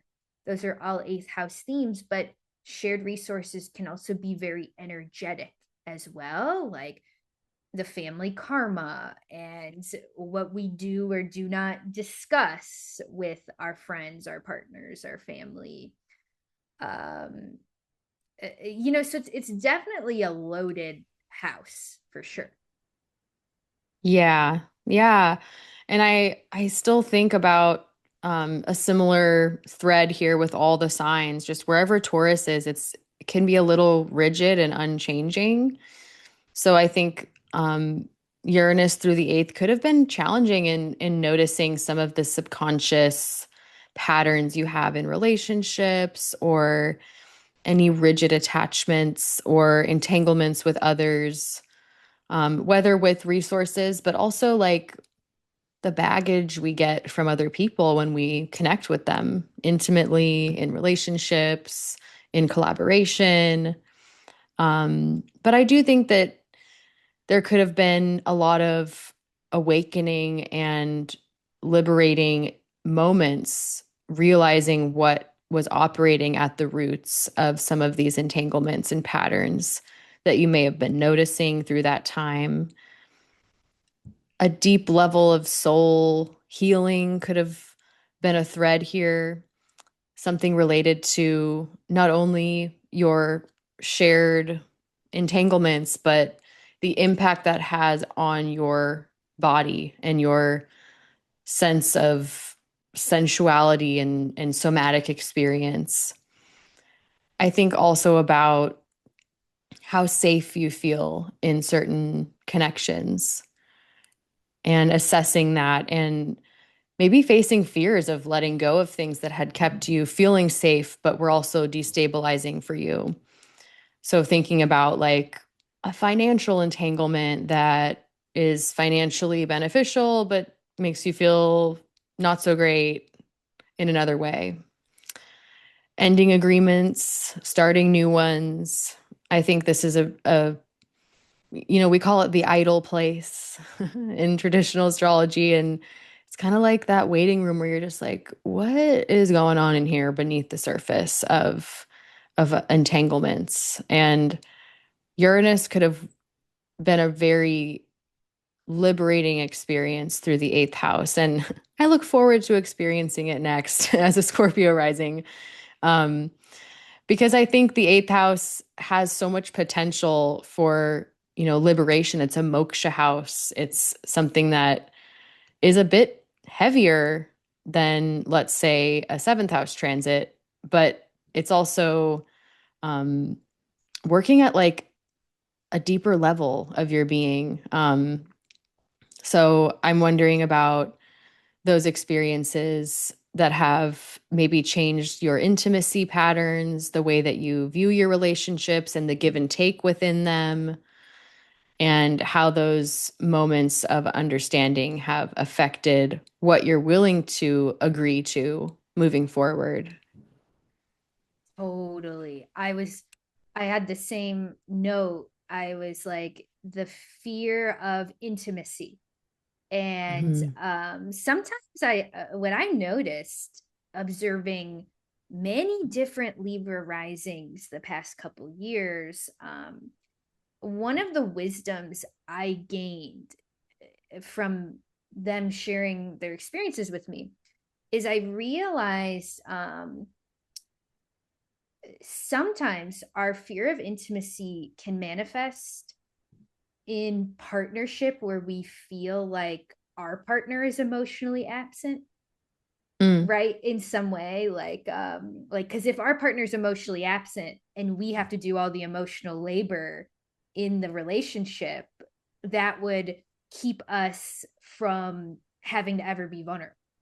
mm, And I think that's very comfortable for a lot of us, especially if we're women, or conditioned as women, raised as mhm. female. So I think there's something here with partnership dynamics that help you face the fear of intimacy, maybe walk away from connections that don't feel like they are ultimately adding to your healing journey, because that's something else I think about when I'm having a conflict with someone. I think, is this, if we work through the conflict, that's because I believe this person ultimately, we are still co-creating a healing, evolving relationship, right? And if I'm ending a relationship with someone, it's because I don't feel like the conflict is going in that direction. Mm, So, and the conflict is more like, okay, we're just rewounding, re dancing a pattern. yeah. And on that note, I'll read this DM. A Libra rising sent this in. Um, she said in late 2019 and early 2020 is when I started to have conversations with my husband that our relationship home family life wasn't working for me and it needed to change. He did some therapy and started medication for depression, but things still weren't working or feeling healthy. Right now, we are in the process of divorcing and separating as of early this year, 2026. I just bought a new house and I'm moving. Luckily, he and I are getting along very well in the process and we are continuing to be amicable. Mm. Um, so I thought that was a good reflection. And I also hear Saturn in the Yeah. seventh house and Aries in that too. But Hmm. I think there's something there that feels Uranus in the eighth house as well. Totally. Yeah. It's really nice too that there's an amicable nature of the result of that process for that person, because I think that's what a Libra wants. um Right, right. yeah, I had one story that I thought was interesting. This is a friend who said it was okay to share, but I was asking more about the financial shared resources storyline here, because side note, this person has also been through a lot of healing with attachment and relationships and the give and take and stuff like that, which I think really helped her make these decisions that I'm about to share. But at the beginning of the transit, she was working for a company that had owned a couple music venues, and she was, booking shows and working in that industry, but wasn't feeling satisfied and decided to, quote, believe in herself and go her own way. And she started to host house shows with artists and do her own outreach in the music industry. And she also said, quote, she was betting on the right people, which I thought was so eighth housey, and also started to invest in herself, in her own creativity. And we kind of skipped like the whole middle part of the transit, because this last week she went to an annual jazz festival, and she was telling me like, yeah, it's crazy because that's where I started. And this week I saw some people who I knew from that time who were really giving her a lot of respect and saying thank you for the work she had done at that point. And not only did she have an amazing time at this festival, seeing great music, very Taurian, but she also ran into one particular artist that she really invested in back then when he was just starting out.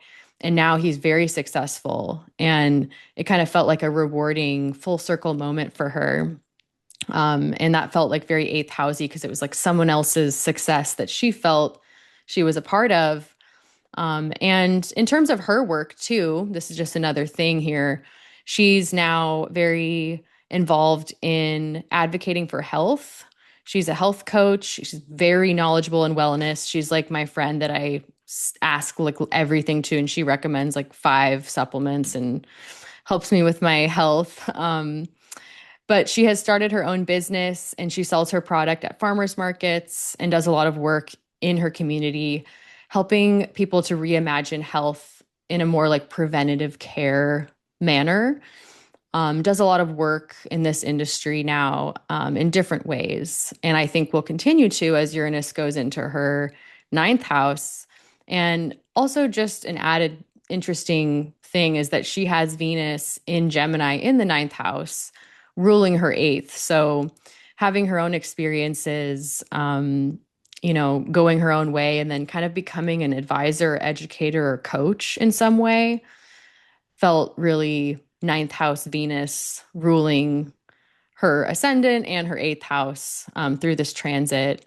And she does have plans to go back to school.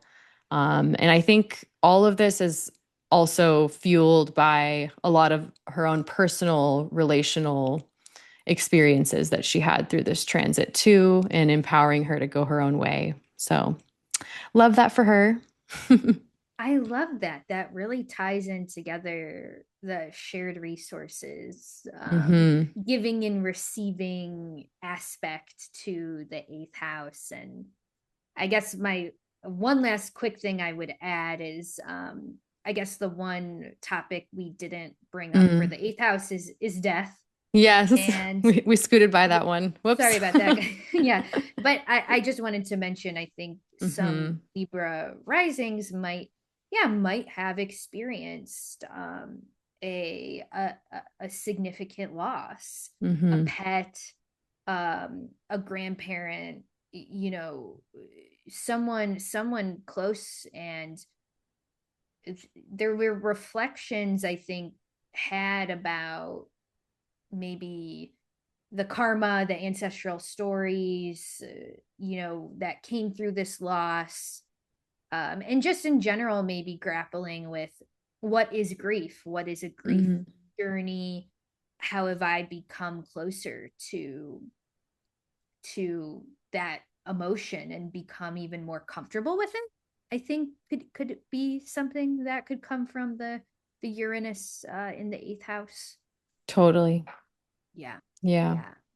And yeah, let us know below, comment below, Libra risings. Yeah, what your stories, we want to hear the eighth house tea. And I also want to hear Kelsey's tea for the Scorpio risings, because Oh yeah. this is juicy. I mean, this was Uranus and Taurus through the seventh house of partnership. So Hmm. I'm sure for a lot of the Scorpio risings, there actually might have been a feeling of sometimes a tumultuous nature, I think, at times, or a very changeable, unpredictable nature when it came to relationships. On this, in the same breath, though, I could also see some Scorpio risings being like taking themselves off the market and being like, I'm dating myself, or I don't actually desire a primary partner, and I'm going to date or design my own relationship format that works for me. That Uranus is queers the house, and not necessarily in a gay way, but just in a way of like, I'm questioning what society has taught me, and I'm going to make my own thing happen. So those are Totally. some things I'm thinking about right off the bat. How about you, Kelsey? Yeah. This transit, I feel really made me who I am, honestly, because it happened also coinciding with my like Saturn return. And I also have a fixed Venus in Aquarius. So there was a square there to my Venus. But in general, for Scorpio risings, we had a radical transformation in how we relate to other people, maybe working through certain patterns that we maybe inherited from family or from what we see as normal in society, and then feeling that urge to deviate and innovate and be unconventional, sometimes in response to something destabilizing from another person, sometimes because we wanted that freedom. And I love what you said, Mal, about, having a single period of dating yourself or disconnecting from relationships so you could maybe be a little more in touch with who you are and how you feel. And I think that's a big theme that I experience through this transit is getting to know my nervous system and how I feel in different connections, and really allowing myself to accept when things were changing that there was some deeper reason for me personally.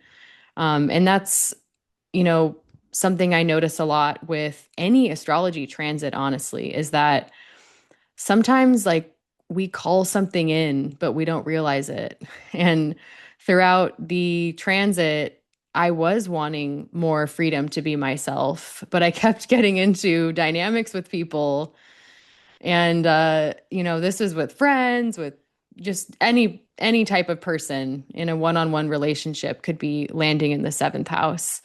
And using your relationships as a mirror is so important in life. And so that was something I really tried to emphasize in my own journey, dealing with instability in relationships, but also meeting some super awesome people, eccentric people, other astrologers, um, anyone, through this time period that I met was an agent for change for me personally. So I'm sure you Scorpio risings out there can relate to that. Although there may have been moments where you learned who stays, who leaves, who was not a real authentic connection, which, has helped you define what stability and pleasure really means for you in relationships. So, my Uranus and Taurus story is honestly, I'll spare everyone the details, but like I started I started this relationship um before a transit of Uranus in my seventh. And when it began, I realized how toxic the dynamic was. And so this was a very unhealthy relationship that I was in the very beginning of the transit. And through, facing what was really happening in front of me, I noticed a lot about my own patterns and why I ended up in this relationship. And so the tea is, you guys, this person was struggling with addiction. So it was a very serious thing I was going through. And, um, you know, this person relapsed while we were together after being sober for a while. So it was very destabilizing for me. But also really mirrored to me how uncomfortable with change I was and how afraid I was to be alone, while also feeling a sense of complete lack of control of myself, like in that relationship, and feeling a lot of my energy was going towards keeping that relationship stable and keeping, everyone else out of my business too. So honestly, that relationship really painted the rest of the transit for me. I did get out of that relationship in the very beginning of the transit, and I started going to Al Anon, which I feel is my Uranus and Taurus beginning experience here, because I learned a lot about attachment and control and people pleasing and a lot of that stuff that was existing in my patterns that I had to confront in figuring out why I was in that dynamic in the first place. And then through that experience in 2019, I actually went to Burning Man. And so that was very Uranian.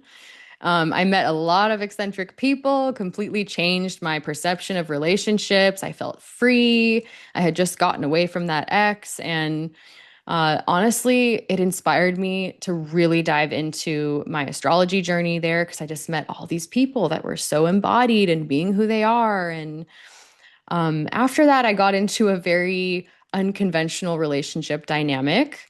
I'll preserve those details, but I think that honestly, it helped me with just feeling more free and feeling more liberated in who I was and exploring that.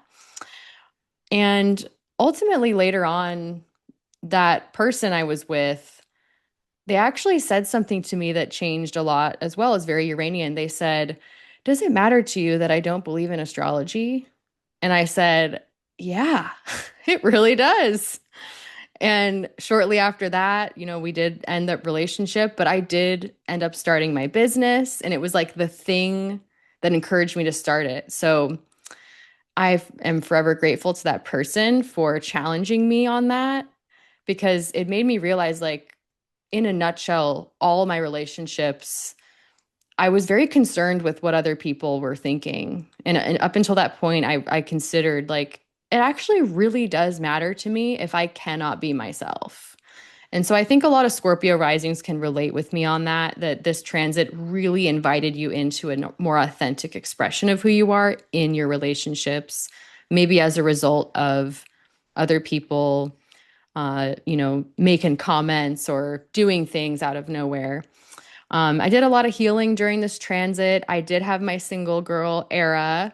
And as a result of spending more time alone, I'm able to have like such different quality relationships now, friends that respect boundaries, stronger friendships that allow me to be who I am. I've met my astrology friends.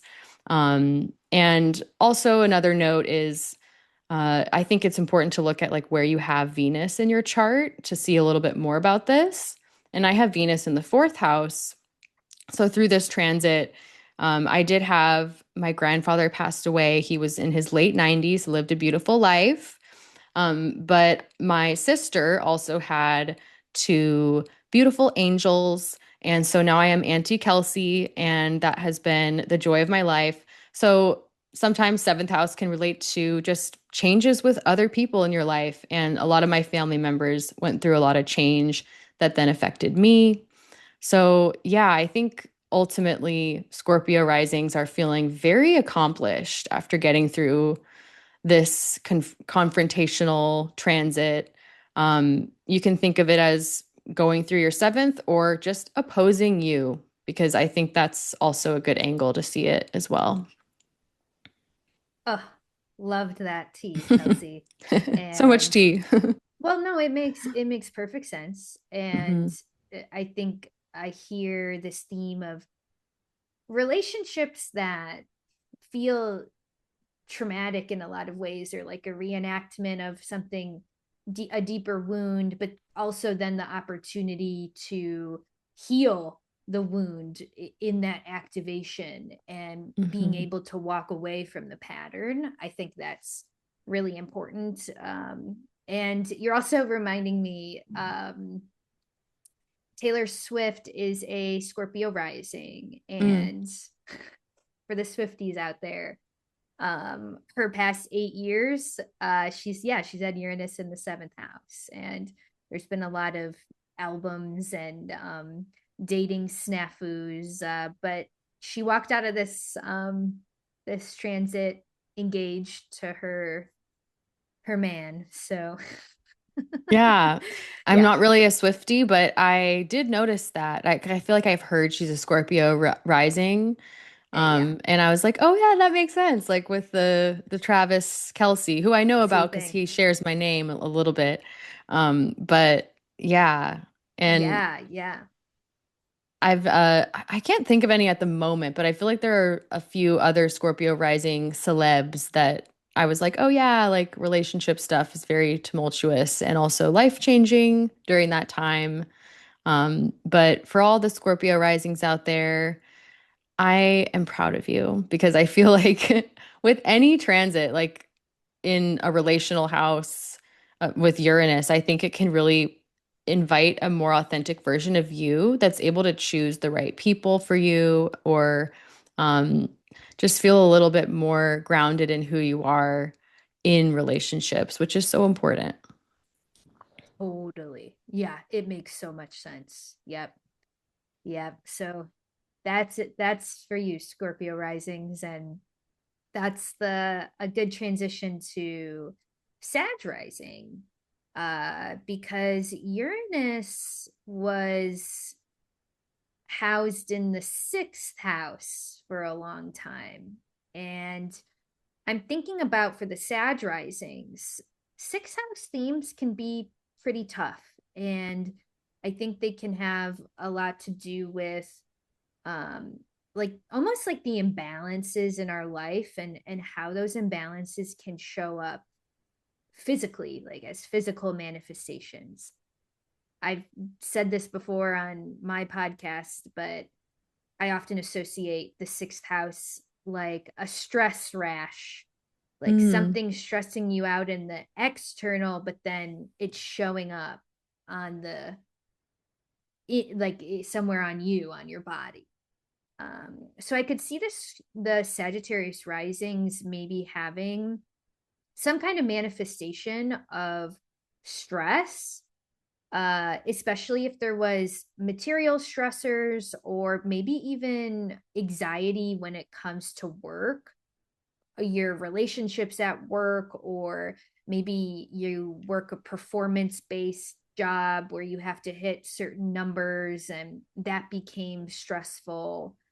I could certainly see some Sagittarius risings having a story with like getting laid off, or what it was like to have to pivot in uncertainty with their job.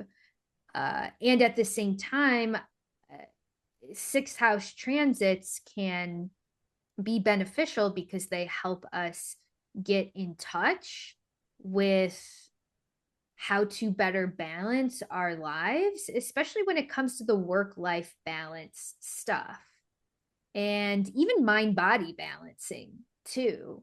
So I could see some Sagittarius risings actually exiting this period and saying, okay, I actually feel a lot healthier. I feel a lot more balanced. My relationship with work has really changed and I had to dial it back because I realized I was a workaholic or whatever it was. And I think that's really the area that was tender though for a long time. Hmm.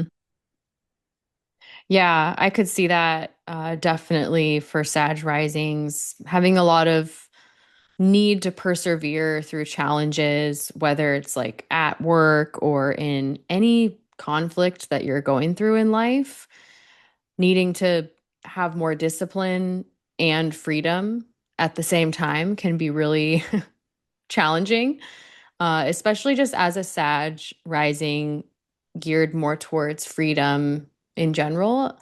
But having a Taurus ruled sixth house that's very committed and disciplined and structured, and maybe having to change your routine in some way could have been challenging and revealing about the ways you may have been attached to certain patterns or certain ways of living from the past.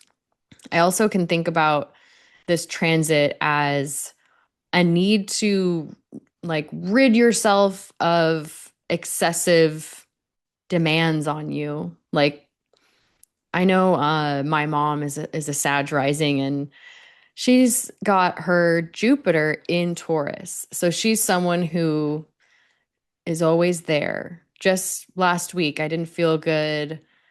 I was losing my voice, as you may be able to tell, but she, without me even asking, brought me soup. And I was like, this is your final Venus Uranus, is like you're coming here and bringing me soup. But I could imagine throughout the like 7 years of this transit, some Sag risings feeling like people got used to you being the one to show up and do things for them, maybe feeling a little burdened by that and wanting to have more freedom there. I like what you said too, Mal, about the stress in the body. I think that's really big for Sag risings over the last several years. Feeling a nervous system breakdown because you're taking on too much would make sense with Uranus in the sixth. Needing to adopt more habitual systems that are updated and serve you in this current context. So maybe you had a certain workout routine that you've been used to for throughout your life, but you know, you realize you had to innovate it in some way, or maybe you join a gym and you end up not liking it and changing the way that you take care of your body a couple different ways over the 7 years. I could also see this as doing like odd jobs, like maybe adding on to what you said about instability with work. Maybe it's been actually kind of nice because you've had more freedom in your day, but maybe materially a little stressful because maybe the freelance work is feeling a little bit of pressure from the demands of surviving in this world that we live in, where it's harder and harder to keep up. And I think maybe some Sag risings have had some innovative ideas on how to take care of things, innovative solutions for their health. So yeah, those are some of the things I was thinking about for Sag risings with this transit. Yeah, I love that. I love that, Kelsey. And I think it's like a stereotype of the Sag rising to say like, oh, they love to travel and go on adventures, and which is true. And at the same time, I think a sixth house in Taurus would also show there's a side of the Sag rising that is can get attached to the fixity of a routine, Mm. even if that routine is no longer working. Like the fixity or the rigidity of that daily thing, it needed to be mixed up in some way. Even if it was as simple as going to a new workout class or Hmm. something, something had to be mixed up, because the reason we have routines is because they provide us with like a nurturing, grounding anchor in our Hmm. lives. So our routines aren't supposed to keep us stuck, so that could be kind of like some sort of underlying story in the past 8 years, realizing, oh, wait a second, I was way too married to this routine and it actually wasn't serving me.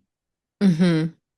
Yeah. And I was also thinking too about the sixth house just being kind of a challenging place in general, where certain things can come up that are similar to the 12th house, like maybe not preferable. So I was thinking about flexibility in how you respond and having to hold back maybe a Uranian response to burdens or challenges, or um, finding quick solutions when the solution is to actually work through it slowly with Taurus here.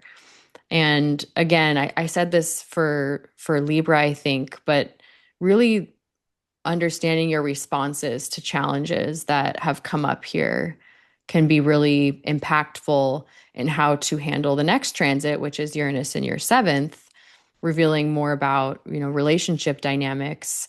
But often the sixth house transit can reveal where surrender and sacrifice is the revolution, or is the thing that makes you feel freer, rather than, trying to control the outcome. And allowing it to take its time was a big theme here. So, great job, Sag Risings. I think that one can be a tough one for Uranus.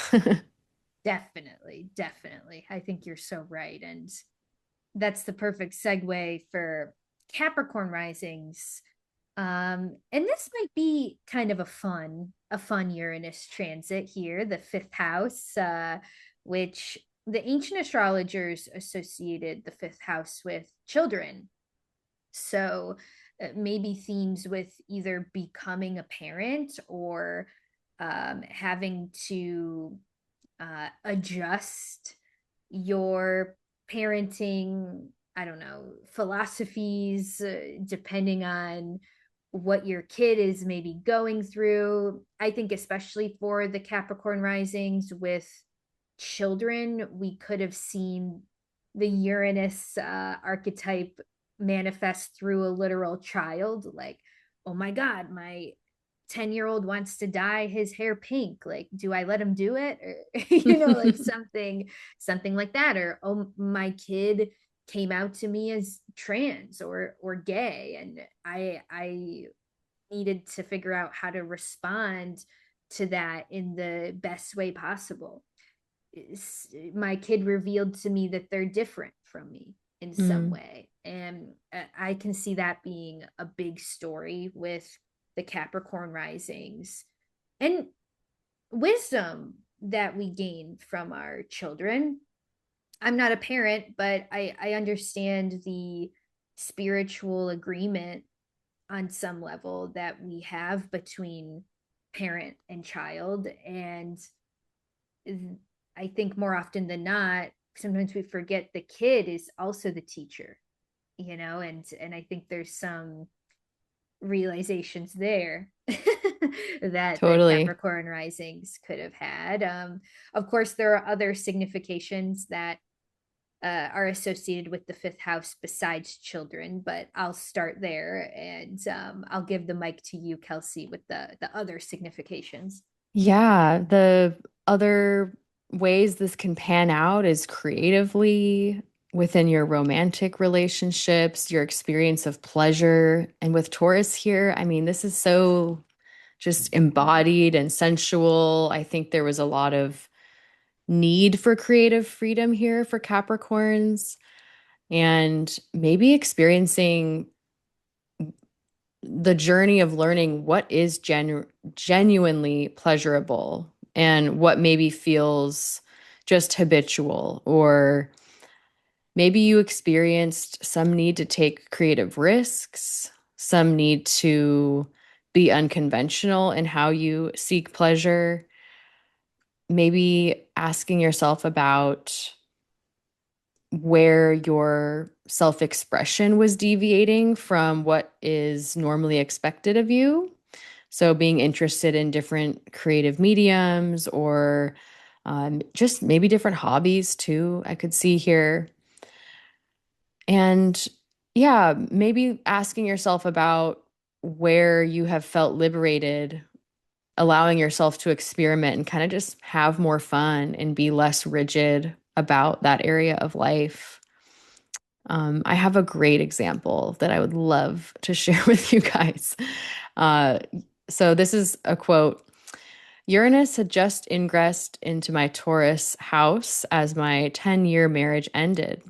Following the breakup, I became open to dating different kinds of people and exploring pleasure in new, unconventional ways.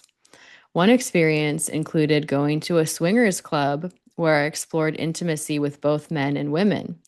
When I reflect on the impact of this transit, I feel like it brought liberation and experimentation in the area of pleasure, sexuality, expressed through Taurus themes of sensuality and the body. She also shared that she did have a change of heart and went back to her marriage partner for a bit in the middle of the transit. And I thought that was interesting because of the Uranian flip-floppy nature, but then shared old problems resurfaced, and officially she ended the marriage later on in the transit. And then she concluded by saying, which I just love this part. She said, "My take on Uranus and Taurus experience is that Uranus transits show us not necessarily what we'll keep forever, but it was less about going to the swingers club and more about me reclaiming my freedom and autonomy and exploring curiosities after being in a very traditional way of life for so long." So I think that's a really important thing to remember about this transit is as we reflect on it, not everything we experienced is coming with us to the next chapter, but it more awakened a sense of exploration that we all need as human beings. We can't deny the impulse, for too long if it's that strong. And maybe it wasn't even a super strong impulse, but just a need to deviate, to express your human nature. And I think this example was so perfect. So I was excited to share that one. That was so good. Like, I can't think of a better Uranus in the fifth house example. That's awesome. Yeah. Yeah, I'm really happy for that person that they gave themselves the opportunity to experiment and explore. And I think that might be part of Uranus being in the fifth house. And maybe this could apply for the Aquarius risings now who have Uranus and Gemini in the fifth house. But I think giving ourselves the space to experiment, it it it almost is the opposite of the fear of failure. Hmm. To truly be in an experiment, to try a new thing, you almost have to take the fear of failure off the table and just buy into the situation being fruitful just to experience it. So I think Yeah. those new experiences, especially when it comes to pleasure, hobbies, um gambling, no, I'm kidding, but maybe those kind of things are all fifth house. So thanks for that Yeah. Loved that. example, Kelsey. And yeah, speaking of Aquarius risings, Uranus is now in the fifth house in Gemini, but was in the fourth house of the home and family. And I think this is really interesting because, the fourth house themes, while textbook, seem kind of simple. Yeah, this is the house I'm living in. This is Hmm. my family of origin. This seems pretty easy to understand. I do think that sometimes when Uranus shakes up things, especially at the root, and we could use root as a key word for the fourth house, things can get kind of spicy. And I wouldn't be surprised if some Aquarius risings had some abrupt changes to their relationship with their parents, family of origin stuff coming up. But also, I could see the question of, where should I be living? What's my relationship to the place I'm rooted in? Am I even connected to it here? Maybe there was an uprooting. Maybe some Aquarius risings, sold their house and, sold all their belongings and went on a, backpacking trip for a year through Southeast Asia or something. I could see uprooting being a really prominent key term for Aquarius risings. What comes to mind for you, Kels? Yeah, I was thinking of that uprooting action and having to face foundations that aren't sturdy anymore. And this could be literal, like you mentioned. And also, like you mentioned, the other deviations of this could be emotional, like your emotional roots. I also think of the fourth house as a route to our past. So, maybe having to revisit past patterns in either family relationships or just in your private life. So sometimes fourth house transits occur just when you are in your private life and it's not as public, rather than being related just to family relationships. So there could have been some unconventional, untraditional changes that have happened in your private life, in your own psychology. I was also thinking about the fourth house being the subterranean place and how sometimes things are hidden there. So, a lot of Aquarius risings I know have been very interested in esoteric things and spirituality, astrology, maybe diving more into that. I know a specific friend who does past life work, and I'm not sure when he started this work, but it definitely took greater roots during this time. Um, and yeah, this person is an Aquarius rising with a lot of Taurus planets. But I thought this was interesting. I wanted to share this example that he started to have vocal cord issues when he could no longer sing for a while when Uranus conjoined his Mercury in Taurus. And this was in the fourth house. And this was a very destabilizing experience for him as an artist. And he has Venus in Gemini in the fifth house. So I was thinking about that relationship, but I was also thinking about how private that experience must have been, because it was something, he was dealing with that had to do with his ability to share and share his gift. So he kind of leaned more into his past life work with clients during that time. And I'm happy to report that he can sing again, by the way. So it Oh, had a happy yay. ending. Yeah. But sometimes fourth house transits are just private. Sometimes they really are more emotional than physical in our living space. However, sometimes they are very much so about relocating. I did have one DM that said, my husband's fourth house is ruled by Taurus, which makes him an Aquarius rising. We moved from Turkey to the US and then four more times within the US. During that time, my mother in law passed away and my husband lost his job, But now we're finally settled and he has started his dream job in New York City.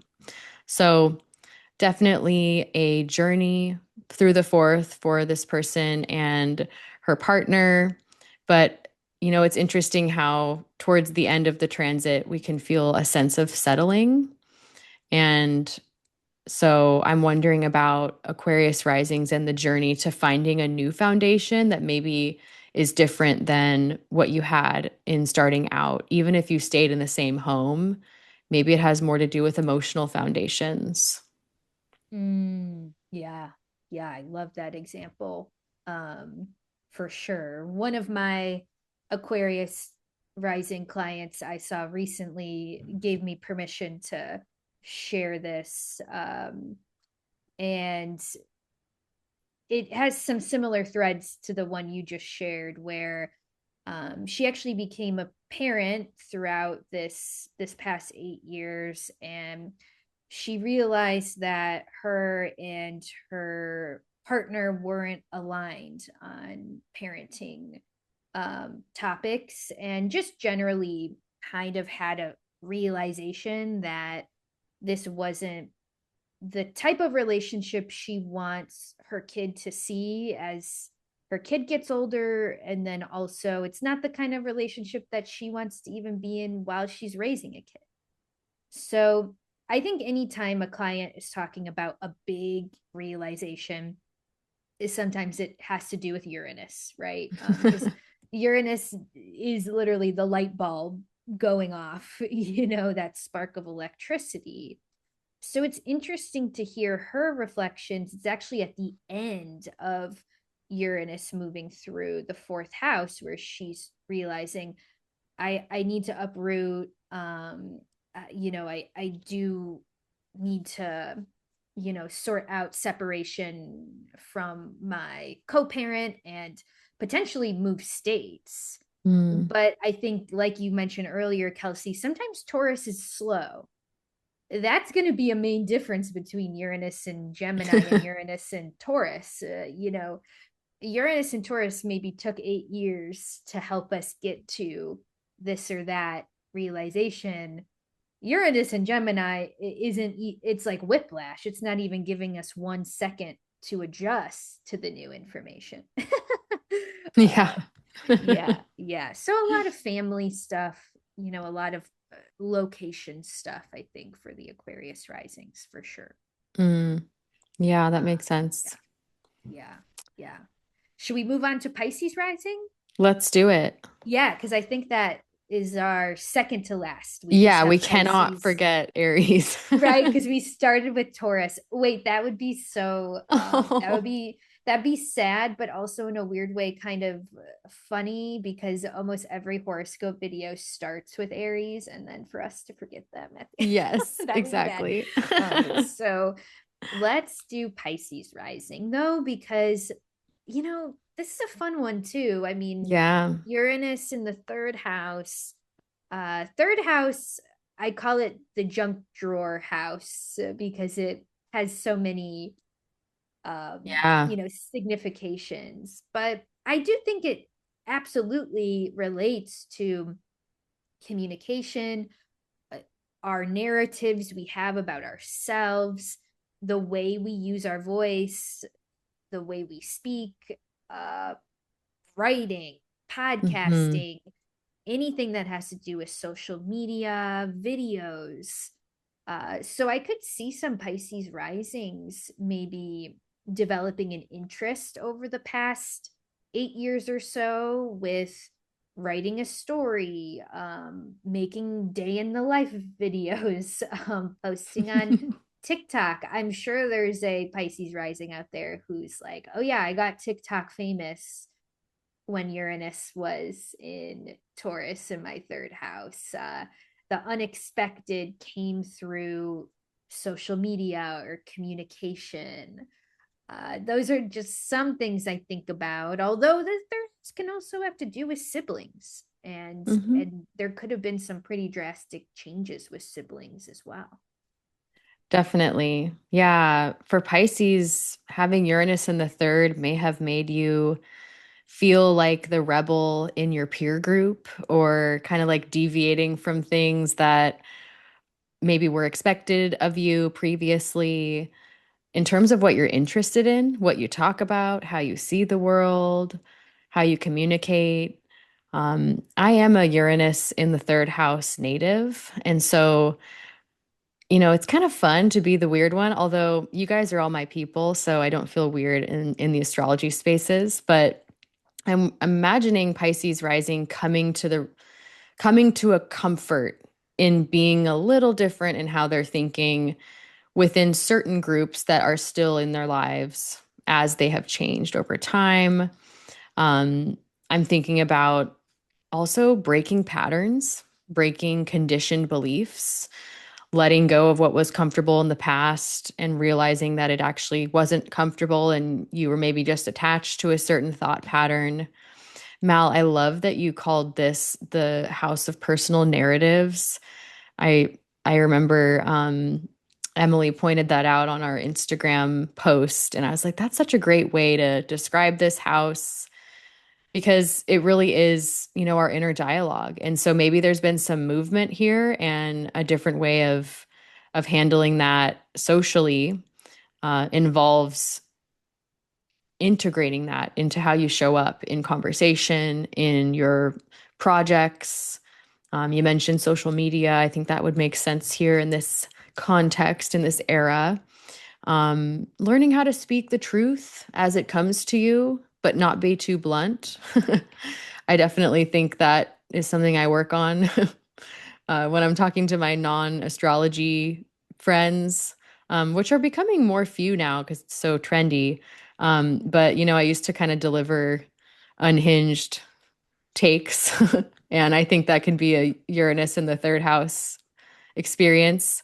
Um, so just thinking about how you give voice to the new you that's emerging and maybe what skills you've been developing and new routes of processing emotional material as well, because there may have been some instability in emotional experience and then like translating and making sense of it during this time. So I think that could be something that ultimately frees you from thought patterns and loops that were irritating in the past.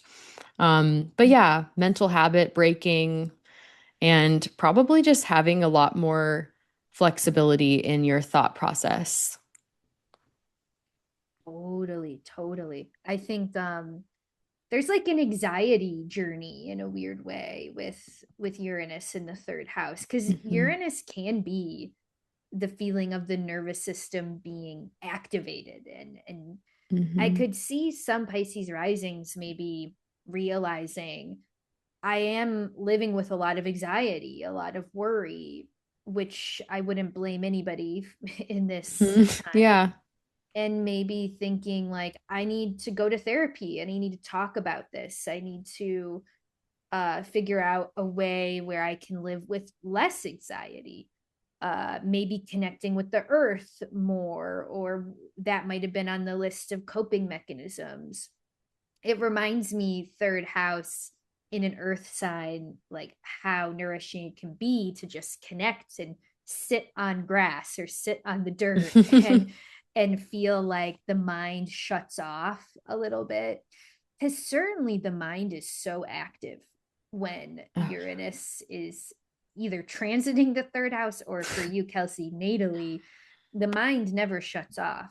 oh yeah. And yeah, yeah, it's funny. My Pisces rising example, I'm actually sitting in her studio right Mm. now, which is why you see Sabrina Carpenter albums behind me. She's a singer songwriter, and she Mm. released her first album and now is working on her second album while Uranus was in the third house. And I know that involved actually a lot of emotional processing. I know that involved a lot of like just even putting pen to paper and getting Mm. your thoughts out and figuring out how to process the past in a way and make it into art. That kind of Mm. felt very Pisces rising with Uranus in the third house. And of course, how do I share what I'm thinking, what I'm saying? How do I set boundaries? That could Mm. also be something that came to a Pisces rising's mind during this time. Totally. I have one example that I just thought of. I'm like, this is so funny. I just realized this. But my good friend, he's also a songwriter, a creative. He does graphic design, lots of different things. But he always hears me talking about astrology. And last week we were having a conversation as Venus was joining Uranus. And, he had given me like three different birth times, okay, like over the year. And I'm just like, I'm not gonna, you find your birth time or we're not doing a horoscope for you.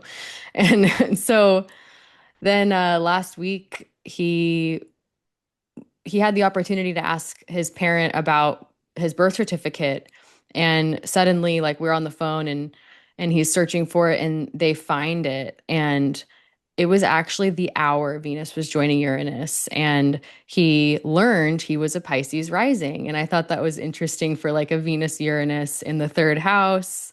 And then I kind of like gave him his first little, friend version of a reading, kind of like in that hour during Venus Uranus. And he was working on designing something for me previously. So we were kind of in a creative call, and he was, you know, really interested to hear about the Venus Uranus thing. And he shared with me that he's working on kind of a new way of sharing his process with the world and the work that he does consulting with people and doing design work. And so yeah, it was interesting that in that moment he discovered his astrology ascendant. So it was funny. Wait, I love it. That's Yeah. amazing. I love that. And I'm like, by the way, I guessed that he was a Pisces rising when I met him. I met him in an airport, actually. We have a funny friend story. But I did guess that because of how creative he is. And I don't know, he just gave me the Pisces rising vibe. And so, of course, I was like, I knew it. So it was a funny third housey type night for him discovering his chart. Yeah. Oh my gosh. And that's such a Pisces rising place to meet a Oh, yeah. Pisces rising because like the airport's a liminal space. Hmm. And yeah, I like that. And Pisces risings always have big eyes too. Yeah, They always have like this like interesting eye, like their eyes grab you. I've noticed that totally. about their physicality, you know? Totally. Yeah, Yeah. all the water risings. Yeah, yeah. And yeah, the reason I guessed it is that his look was so just Neptune-y. Like, and Right. Neptune was there, and yeah, just the manner in which I met him, and then getting to know him. He gave me a time that said he was a Cap rising, and it just like, it just didn't make sense. So Didn't make sense. Totally, totally. Oh, this is great. I'm kind of sad this is over. We're I we're at know. Aries rising. I'm like, this is so fun. Like Yeah, why are retrospective forecasts so much more fun than predictive forecasts? I think it's right? we just have so much more material, I think, but Yeah, it's great going over examples. I think it's fun to hear about people's experiences for it's sure. so fun. Yeah. How do you see this maybe playing out for the Aries risings? What has their transit been about? Yeah, the second house is a place of material stability in the world and our effort to achieve that.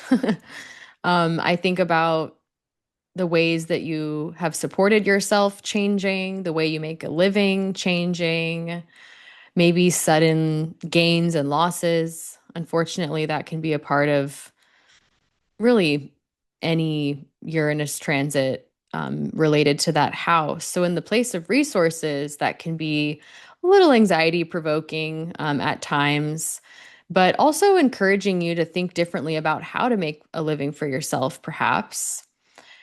Maybe there have been shifts in your skill development and using skills to support yourself in new ways? How have your desires changed? I think of the second house as needs. So I was thinking for Aries, what have you learned about needs versus luxuries in this house? And just what feels safe and supportive for you? What feels like a necessity versus an extra, just a want that you've realized is not really important for you to achieve. I was also thinking about just having a better idea of how you perceive support, what you identify as supportive. And this could be in terms of jobs and your work in the world, but also with second house, it can also be about the way that you eat, like a certain diet that you've realized is not as supportive during that time. And maybe you change the way you eat. Maybe it's a way of living. I could also see this as like in Indian astrology. I know the second house has a lot to do with family. So maybe this had to do with a home purchase or selling a home, selling items, having a lot of change and upheaval in the possessions that occupy your home. I had one DM about this that was related to that. She said, when I started this transit in 2018, my partner had to relocate for a work opportunity. So that meant I had to start going through my stuff and let go of things that were sentimental from my past. I kept some things, but I got rid of a lot. And after selling those items and getting rid of them, I did actually feel more free, but I didn't realize it until I had done so. So that was interesting. Attachment comes to mind with the second house. And yeah, just really learning how to become more self sufficient and self supporting, self reliant in the face of upheaval and unexpected extraneous circumstances of Uranus coming through there. Yes, you hit the nail on the head for sure. I'm thinking about, we said in the beginning, this is a Uranus ruled by Venus. So Mhm. I think there is some kind of relational theme that comes through with money, even if the lesson ends up being, how do I become more self sufficient and rely on myself? Mhm. Or, yeah, I know my Aries rising friend, while this was going on, they actually had a lot of um, important realizations about not only their money story, but they wanted to communicate really openly about money and their money story with their then partner, Mm. which it feels very Uranus in the second house. But then in some ways, they actually realized their past partner was either unavailable or just kind of was blocking the topic of finances being something that they wanted to discuss. And my Aries rising friend really wanted to discuss it. And Mm. yeah, I think that ended up kind of being so, bringing up some relationship tension, and I Mm. think later for my Aries rising friend who is now single, a lot of the becoming of singlehood in the past couple years, I think has shown them a great fortitude or a growing sense of self-confidence, like, yeah, Mhm. I've got this, like, this is me, I'm doing the thing, and and my relationship to my finances is really healthy, and that might have been the result of Uranus being in the second house for so long. I could see some Aries risings having to work on their relationship with money, especially like you said, you kind of alluded to like purchases that aren't actually important. Hmm. I mean, textbook Uranus in the second house would be like, be careful of making um, random purchases like that you didn't really think about and going into debt or racking up your credit card bill because you're drunk online shopping, Yeah. like doing kind of erratic things with your finances would not be advised. And it during a Uranus in the second house transit. And I might even say, like, if you have the connection or if it feels aligned, this is me actually more speaking, I guess, to the Taurus risings. But literally, the idea of a financial advisor seems like Hmm. maybe a good thing to bring in, or just a friend that you guys can openly converse about money. um, it can be so healing to talk about money. I'm not a Aries rising, but I recently have been having a few coaching sessions with kind of like I call him like an ADHD financial coach, and I can't Love tell you that. how healing it's been to not talk about money with people who have this like shame projection about it, Mm, and just to have an open conversation. And I'm sharing that because I think, yeah, an openness about financial well-being, I think is there for the Aries risings finishing up this transit. totally. Yeah. Yeah. That's awesome, Mal. I love that you're doing that because it's Oh, so thanks. important as we're finishing out a transit that had a lot to do with like becoming more comfortable with the material realm in life, as there are so many things that we can't necessarily predict, even with astrology as a tool in this current context. And yeah, Aries risings having this in their second house has been, very influential on how they look at finances and just success and support in general so that you feel safe in your situation. And maybe you've had to really lean on yourself to make the decision to ask for help, like with your example of getting an advisor. Sometimes it's easy for an Aries rising to kind of do things themselves, but maybe through that transit you had a little bit more flexibility in, including your partner or including an advisor. Um, I did get one other DM that was just short and sweet, and it just said, I left a job that was draining me in 2019. Now I own my own business making jewelry. And I just thought that was very Taurus second house. Hell yeah. Oh, that's amazing because that is the perfect cherry on top for second house themes, because the second Yeah. house can be quite entrepreneurial in a lot of Yes. ways. So many Aries risings started a business, became more entrepreneurial. Yeah. Yeah, yeah. Well, oh my gosh, this has been so fun, Kels, and I I know. can't I can't thank you enough for staying with me for the long haul and going Oh, through all of yeah.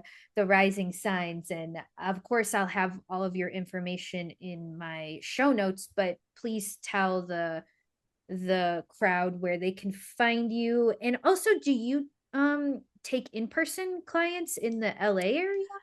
I am open to it. If you Okay. reach out by email, which is on my website is astrologyrx.com. And you can also DM me on Instagram. It's at MetaNovaGirl. So, yeah, I've done events where I'm like holding a workshop in a yoga studio or something here. And I've done in-person readings in those capacities. I love doing parties where Yeah. this is like fun to be in that environment. But yeah, I'm open to doing in person. Just reach out if you're wanting that. Otherwise, I do them over Zoom. I love posting content on Instagram. I'm thinking about doing something on YouTube here soon. We'll see. But this has been great practice because I just love chatting it up. And yeah, the time flew by. I could talk about astrology forever. So it was a great time.